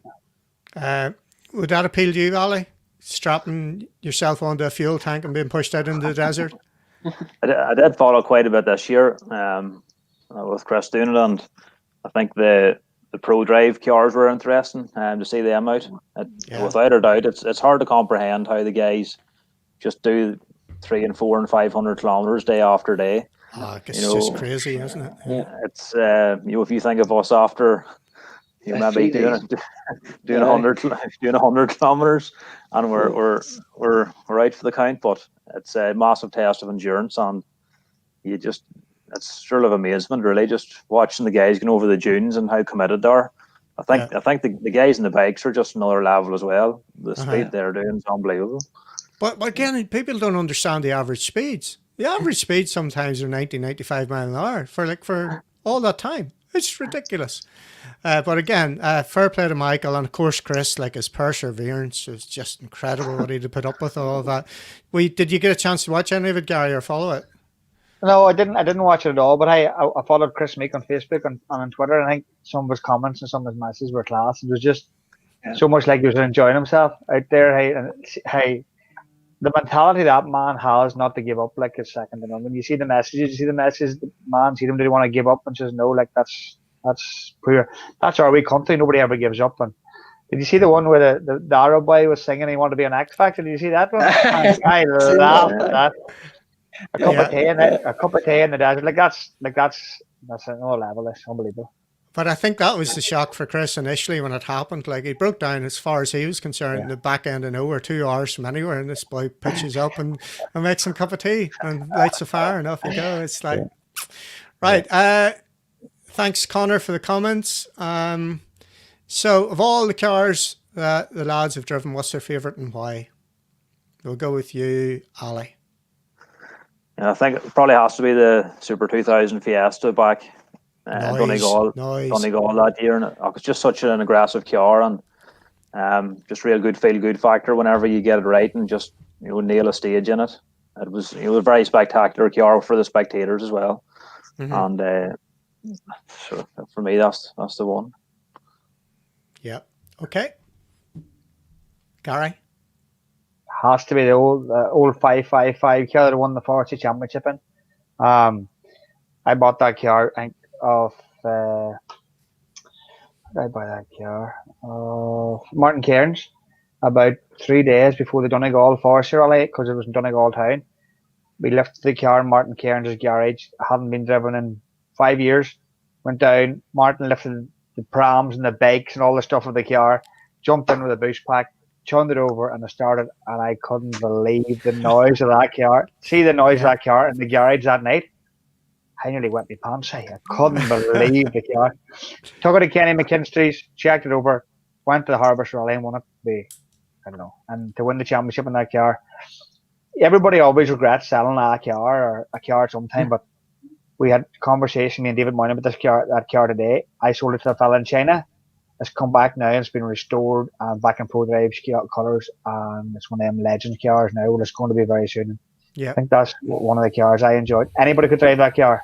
It was so chuckable, so sideways, everything about it. If you rolled that car, you could go and buy wings for £12 up in the local breakers yard for them. Like, I just couldn't believe it. Great car. And I think, it's testament that's the way Colin McRae and them boys in Pro Drive set them cars up in 94, 95. Unbelievable.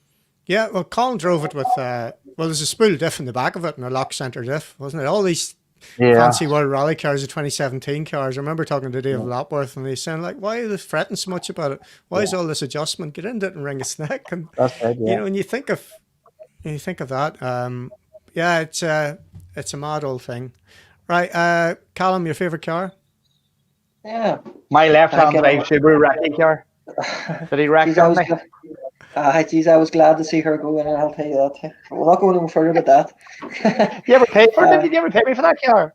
no. You've that car's gone, and I thank God. But no, favorite car. Okay, I know the R5 machine is quite enjoyable. Hey, but my favorite probably has been the wee Opel Adam. Hey, like for the years I had it, I only ever done. I think it broke a drive shaft twice or something like that. She never got panels put onto. We had just wild good luck with it, and hey, it was just one of them cars that we had enjoyment every time we went out, and yeah, it was good to us, and yeah, we enjoyed it. Yeah, I like to obviously get a run back on it sometime, maybe in later life, but Yeah. yeah.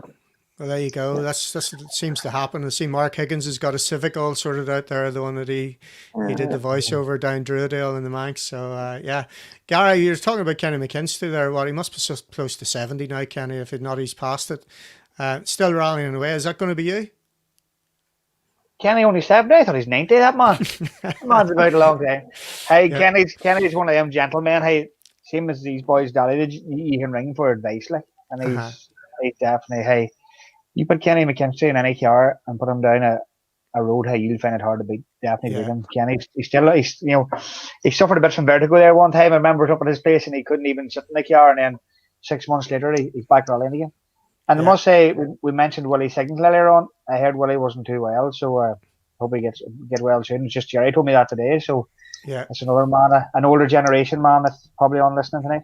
Yeah. Yeah, certainly Scott or Dale or some of them be tuned in and will be watching. If you are, Willie, yeah, best wishes. All the best for that. Right. Have you seen the FIA Rally Star launch? It's a mix of digital competition and actual competition and a road going car, including buggies as well. What's your views on digital motorsport? I want to do a little bit more on this, and the best man clearly is another from Manaman, John Armstrong. I was just mentioning him earlier about that. So he'll give us chapter and verse on it. But just on principle, Callum, what do you think? Yeah, I think it's good, obviously, but they're trying to get obviously find another young talent or try and go back to a cheaper format. Yeah, it's good. It's going to a really cheaper format, to try and find them in digital sort of way. Mm-hmm. To try and progress them, as we were kind of touched on earlier on, maybe a cheaper one make championship would be a lot maybe the best way to show the talent. But hey, I hope it kicks off. Mm-hmm. It looks good, and at least there's some progression in that. It's yeah, hope something comes off it. Have you bothered much yourself with simulators or any rally game? Do you get involved? Yeah, I do. I was on that dirt there a lot there, sort of, but I haven't, to be honest, I haven't played it in the last a year and a bit. It's just sometimes you're in the mood for it, and sometimes you just you're good at it, and sometimes you have big offs, like so.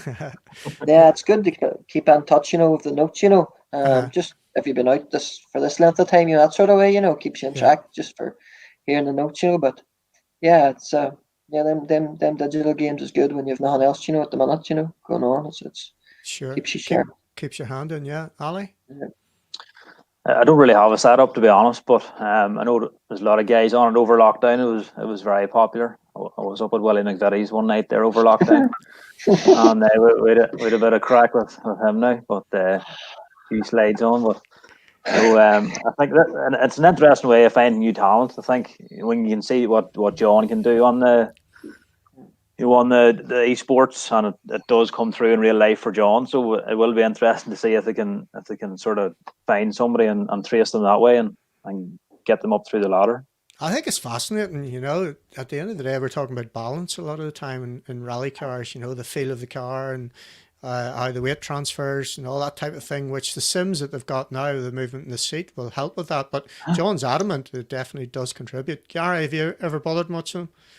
Never. Hey, I think I'm probably a different generation. I've never been on a simulator, but like the same thing. I've never watched the way the Pattersons do the DVD, and I have never watched DVD before rally. I couldn't even watch last year's videos. I just find it boring. I'd fall asleep. So I don't do any of that. I couldn't. At Mall's Gap of Callum, I've done probably that rally 5 or 6 times. I've never watched the video of it. I just my brain doesn't take it in it basically tired. I don't do any of it. I'd rather just turn up and do it. It's just funny.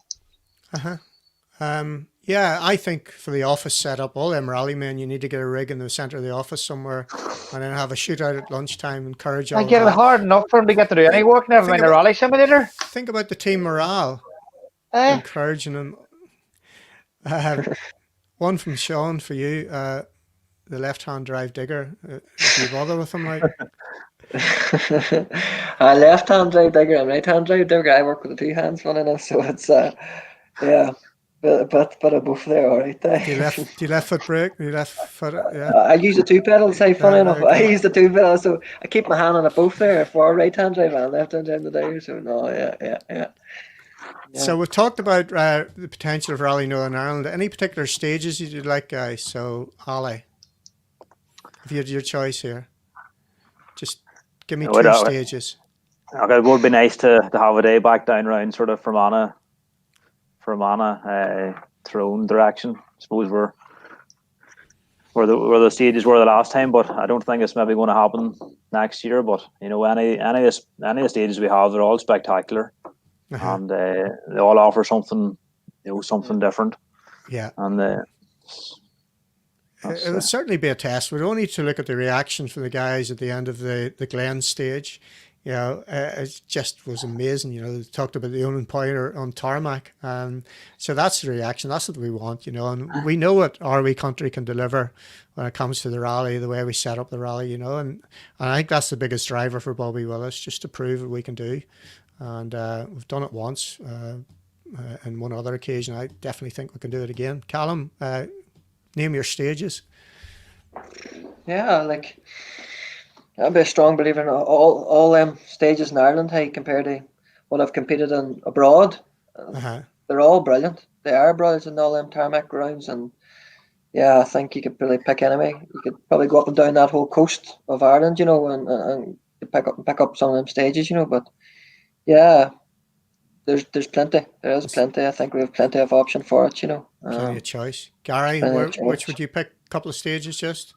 Yeah, I agree with Alistair. I think I know it's very hard logistically, but I think Fermanagh is a very day-hard country, and I think with the whole fishers and all that, and the whole rally connection, I think it's very hard to bring a rally to Ireland, not have a stage in Fermanagh and one in Donegal. Like if we could ever bring Donegal into the rally, it's probably one of the biggest talked about rallies in Europe, if not the world. And I think in the tourism way, or bring people in to make it attractive, if they don't once mention Donegal, it'd be. I know logistically it's hard, but if we could bring in bring in Donegal and Fermanagh and maybe Cavan like we've done before, and got the 2 government bodies on board and could get the money, I think Bobby's definitely going in the right direction. Thanks for your question, James. One from Kyle then. Anybody fancy going to Mull? You ever thought about it? I wouldn't race against Stephen Clark. He's a friend of mine from over there. He was always raving about the Mull rally. His father was a very famous driver, Ivor Clark. Ivor the driver, they call him. He used to drive in Avengers. I competed against Ivor again with Willie Singleton in an Avenger, very fast man in Avenger. It was in a tarmac rally in a holiday camp in the Solway Coast in England. And that must have been in 1983, something like that, 82, 83. Well, I met Ivor at the first round of the Puget Championship in 2002. And for 3 full seasons, he never left my car at a rally. May the rally be in England, Scotland, Wales, or Northern Ireland. Every rally I went to, Ivor the driver turned up to help free of charge. And Stephen used to do gravel notes. Very, very, very nice people over there. Yeah, brilliant. Okay. Mull, Ali? Yeah, John McCrome's the man to beat out there, and a few of them boys they know pretty well. I think Dan Barrett has actually moved to Mull, so he'd be a good man on the notes. So maybe one of them ones to do some year where it just sort of suits and ties in. But the roads look really good out there. A lot of work in them, and the night stages as well. And I think you pretty much recce for a week out there, and then you go and you do the rally. So it looks like a good bit of crack. You did a lot of rallies with Dan. Do you still keep in touch with him? Yeah, we're texting back and forward Christmas time there, and now and again is drop a message or whatever. But Dan's a real die-hard rally man as well, and And we always follow how he's getting on there in the World Championship stuff. I think Takamoto was third quickest on the last stage tonight. But fourth. maybe he's a bit further down, maybe fourth. Yeah, but he was up there anyway. So fair play. Callum Mull, would you have a go? Yeah, look, as I say, probably the same as Alice. If a tie done, you would try a tie. I always watch a lot of them onboards of him going through it at night time. It looks pretty. Yeah. The locals go pretty mad over it, which is fair play to them. It's I think it'd be hard to compete with them too at times, but it'd be nice to do probably. Yeah. Blast my past, Neville Matthews looking us to go to Australia. Definitely anywhere with his rally, and we'll go to, boys. No problem at all. Who else we got here? Thanks, Paddy, for the tips. Ali, have you? Yeah, here's, get this one set up then. I'll be down to Peter Robinson. No, I've never had a rip in Gary's yoke now, but I've never actually driven a World Rally here. I've done it well on an event, but maybe someday we'll get out to the Farmers Road, Gary. Oh, the Farmers Road, the famous road. Me a text too there when you're going, sure. Yeah. Bring you the checkbook and you'll take her home, lad. I'll have to open the gate. So what, to get your checkbook out? Look at this. Ivor Clark, enjoying the education 4-round top notchers, well, 3 and me, and remind me of great times, great rally people. Barbados for Gary. He'll need a trim as to be a bit hot with his mop. All the best of you, Ivor Green Gretna. Good to see that you're watching, Ivor. Good man. All the best. Guys, we're well over 2 hours now. We should probably wrap this thing up. Any last thoughts, Gary? Any stories? No. Any cracking stories? I don't want to lose out on you telling your favourite story. If I don't take stories, we'd be here for 10 hours. And there's only half the stories I can tell live. No, hey, look, I watched this last week and I think you're doing a great job. And it's great to bring everybody together and hope everybody enjoyed it. And probably the story is, I think we'll be back. We're just taking a break, and I think everybody's in the same boat. I must say, maybe tonight's but to say happy birthday to Mandy Kelly, Manus' son, whose birthday's today. And I think there's Stotch is with him, and all the Kelly family down there in Donegal.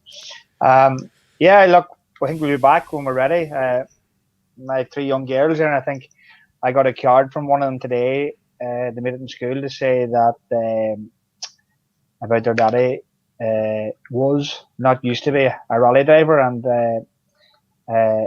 I think now we'll be back, and I just don't know when, but I think if we get this pandemic over and we get everything sorted out again, we'll be back, and I'm looking forward to be on the stages again. Because you went through a period of reflection, it's fair to say, on the back of that. It hit you quite hard for a while there, Gary. What's your thoughts around that now? Yeah, I think everybody around this county, I think, and Fermanagh and Donegal got a bad touch, and I know people say stories and say things, but we went to Galway to do the recce early, to come back home, and my family had a wee bit edgy about me doing the rally, and I have 3 young girls, and we come up to bring my older daughter Jessica to the rally, and she cried the whole way down, and I don't think it's worth putting a girl at 9 years of age crying going to a sport that I was going to do for enjoyment. So I spoke to her down the road, and she didn't want me doing the rally, and I said, look, no harm, we'll go up, and I think thinking back is the right thing to do. And my head wasn't in the rally. I didn't feel comfortable. I was chatting to Ali during the recce. I just didn't. Nothing was registering with me. It was there, but I just didn't feel comfortable. Didn't want to do it. And I think sometimes to take a step back and makes you a bit hungrier again. And I think the hunger's coming back. We've obviously got into a car here now, and if this ban would lift, we'll get out and we'll do a bit of testing. And we want to get back at the sport that we love. And I think my problem is that my business, when the main business is all tied to rally people. Like Ali spoke about Severfield, the biggest steel manufacturer in the UK. I do all their oil. I do all Callum's father's company's oil. It's all a big rally. It's all a big rally connection, and there's so much business of mine that's involved through all these people, and I think it's something's very hard to get away from. Yeah, I got it. Yeah, and of course the reflection within your own family as well. The Kerry's illness not that long ago, which must have been a hell of a scare as well. So that probably had an effect on you, I'd imagine, at the same time when you're going through that reflection. yeah, definitely. You know, my wife had a brain hemorrhage, and you know, luckily she's come out of it with 3 young children, and yeah, like she used to say to me, you know, how were you going to look after 3 children if I hadn't come out of hospital? Yeah. And then I'm going away rally. I'm thinking to myself, how is she going to look after 3 children if something happens to me? So, you know, I think it's reflection and bonding, and when everybody's talked it all through now, it's great to have that in your system, and hopefully go back when the time's right. Good man. When the time's right's the key, and when you're right, it'd be great to see you back out again enjoying it, because that's what it's all about, really. Ali, what's the future hold? Of course, one rally that you did, I was having a tease last week with Mr. Nagel that he should be handing this trophy over to Gordy. So I think you should get on to Craig and get the trophy off him for a year, because he'll not want to keep it in Andorra for a couple of years, will he? You can have that couriered over and enjoy it, because you're the de facto tarmac champion, clearly. And I think we've a bit more work to do now to earn a tarmac championship. It's just the way it worked out last year. I know it's great to get together here and have a bit of crack. It's sort of funny. Gary only lives over the road, and I haven't seen him probably in 9 or 10 months, and now we're on a Zoom call or whatever. But it's great to have a bit of crack. You know, you do miss the camaraderie at the events, and you know, everybody going, meeting up, and you know, getting a bite to eat, and you know, even the family going to the events. You know, my young lad, sort of, he's 2.5 there now, and we were looking out. I'm sure some of you have seen the photograph of me standing beside Uncle Bertie in the blue and white Gemini suit. I think whenever I was 2 or 3, and we're hopefully there's an event before the year's out where we can get Tommy and get the wee suit on him. But that's sort of the things you miss throughout the year whenever the events start happening, and it's good to come on with a bit of crack and share the old stories. And you know, we all have a lot in common. We love the motorsport, and it brings us all together, as Gary said. So it's good to come on and chat. There's a fair few asking questions last week. Gordy covered it, but I'd like your view on it as to which car you're going to use, because clearly the Polo worked quite well in Galway. But after that, you had a test in the Fiesta, and looked like you were going to head to West Cork in the Fiesta. So what's your thoughts around all of that? Just as I say, there's a lot of interest in what your thoughts are. Again, the Polo worked well in Galway. We done the test with M Sport in the Fiesta. Domi still has the Polo, and I don't think he has actually one of the new shape Fiestas. So if we were to go out again, it would just be a case of sort of seeing what's out there. I wouldn't really be sort of committed one way or another, but I definitely enjoyed driving the Polo. But you know, the new Fiesta was a good car as well. So we'll just have to see near the time. It could be this time next year before we're making that decision, to be honest. Cool. Yeah, but the plan would be to come back to do Tarmac Championship primarily, and then maybe fit other events around it, or would you just focus on? Okay, if it worked out, it'd be nice to give the Tarmac a go. We have been trying for sort of 2 or 3 pretty hot and heavy seasons there, and it just hasn't happened. But hopefully we can get stuck in again, and maybe if we have a quiet year here and there, a couple of the one-off events, maybe out foreign would be good. But it's they're not really on the horizon at the minute. But you never know. Got you. So, Callum, what is the crack then with you? What are the plans? What do you see you doing over the next couple of years, and just enlighten us? Yeah, obviously we went and did the European Championship last year. Yeah, it was a challenging year for us. To learn everything and new car and etc. But yeah, we want to put that to good use again. What we learned last year, and try and if we can get back at it this year again, which we are trying hard. Try and put together a package that we can do it and do it right, as I say, because not getting any younger, as the man says. So I want to make a good stab at it this year if we can. So that's the plan. What's happened all at the minute with us, and I think it's the way it's working. There'll be not much else other than the European Championship. So all focus is on that at the moment. And we'll hopefully get a good run on it if it happens. And after that, we'll see what happens after that. But at some stage, we'd love to go back to the Tarmac Championship. We had it in 2019. There was some enjoyment racing Alistair and Craig, to go back to that and race at that level back home in some of the stages would be definitely something I want to get back to, as well. So. What was your reflection on last year then? Because clearly the big accident, And a lot of people, they're saying that actually, we've heard it again this year in Monte Carlo. So out Tanak heading back to Monte Carlo after that big accident.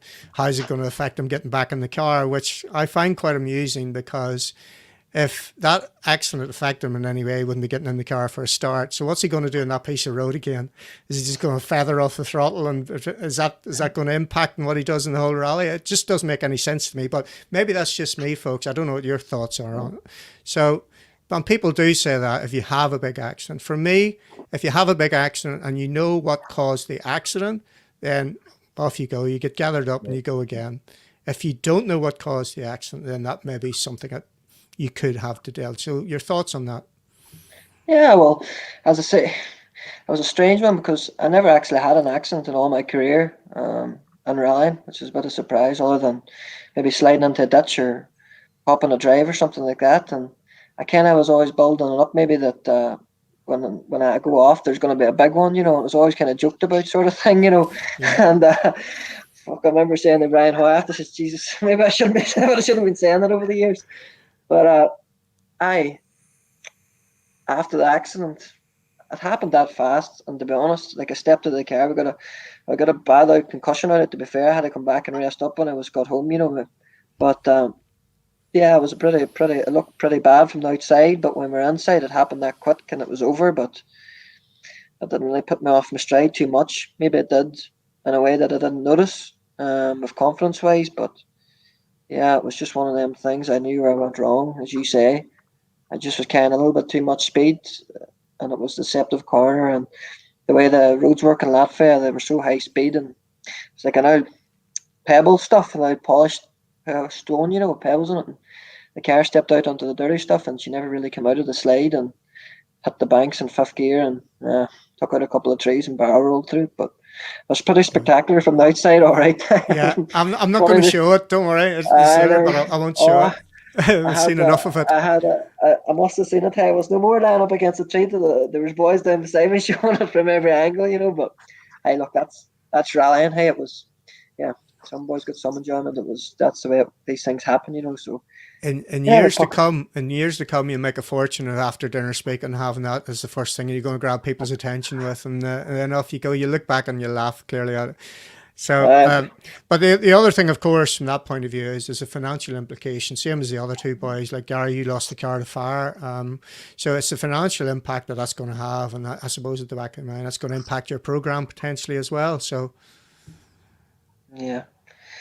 yeah, well, obviously it definitely does. Hey, and that's funny. It always was like that when I started rallying.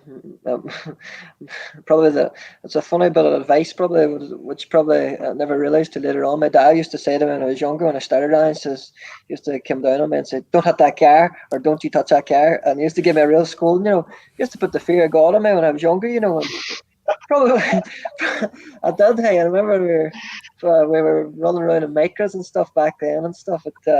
Yeah, but as I say, it's good to me. I think in a way, you know, not to have an accident and drive within my limits, you know, sort of way. But obviously, when it was a new championship, new everything, China's pushing the limits and trying to find it, and these things happen, you know. But of course, yeah, we'll move on from it. Well, there's absolutely no doubt you've got the speed, you've got the natural talent for it. You clearly are somebody that we are very proud of to push on and show what we can raise in the island of Ireland. Like if you're up there mixing it with those boys, absolutely brilliant. And you know your time will come. Don't rush it. Just do what you're doing, and you'll get the pace. You'll get back up to that speed again, and you'll be able to prove what we can produce in our wee country. No doubt about it as well. Ali, same with you. You know, just carry on where you left off in Galway last year. Carry that speed, and you know you've proved what we can do. And Gary, it'll be absolutely wonderful to see you out in the car again. Any last thoughts before we go, guys? Anything you want to add? Any funny stories that you've been saving up that you forgot to tell me, and you're gonna? Well, we're going to meet in the green room in a minute, in the virtual green room. So when we finish this, I'll wrap it up, and then we'll come back and we'll have a quick chat about how it went. Folks, if you've enjoyed it, listen, this is not fancy in any way.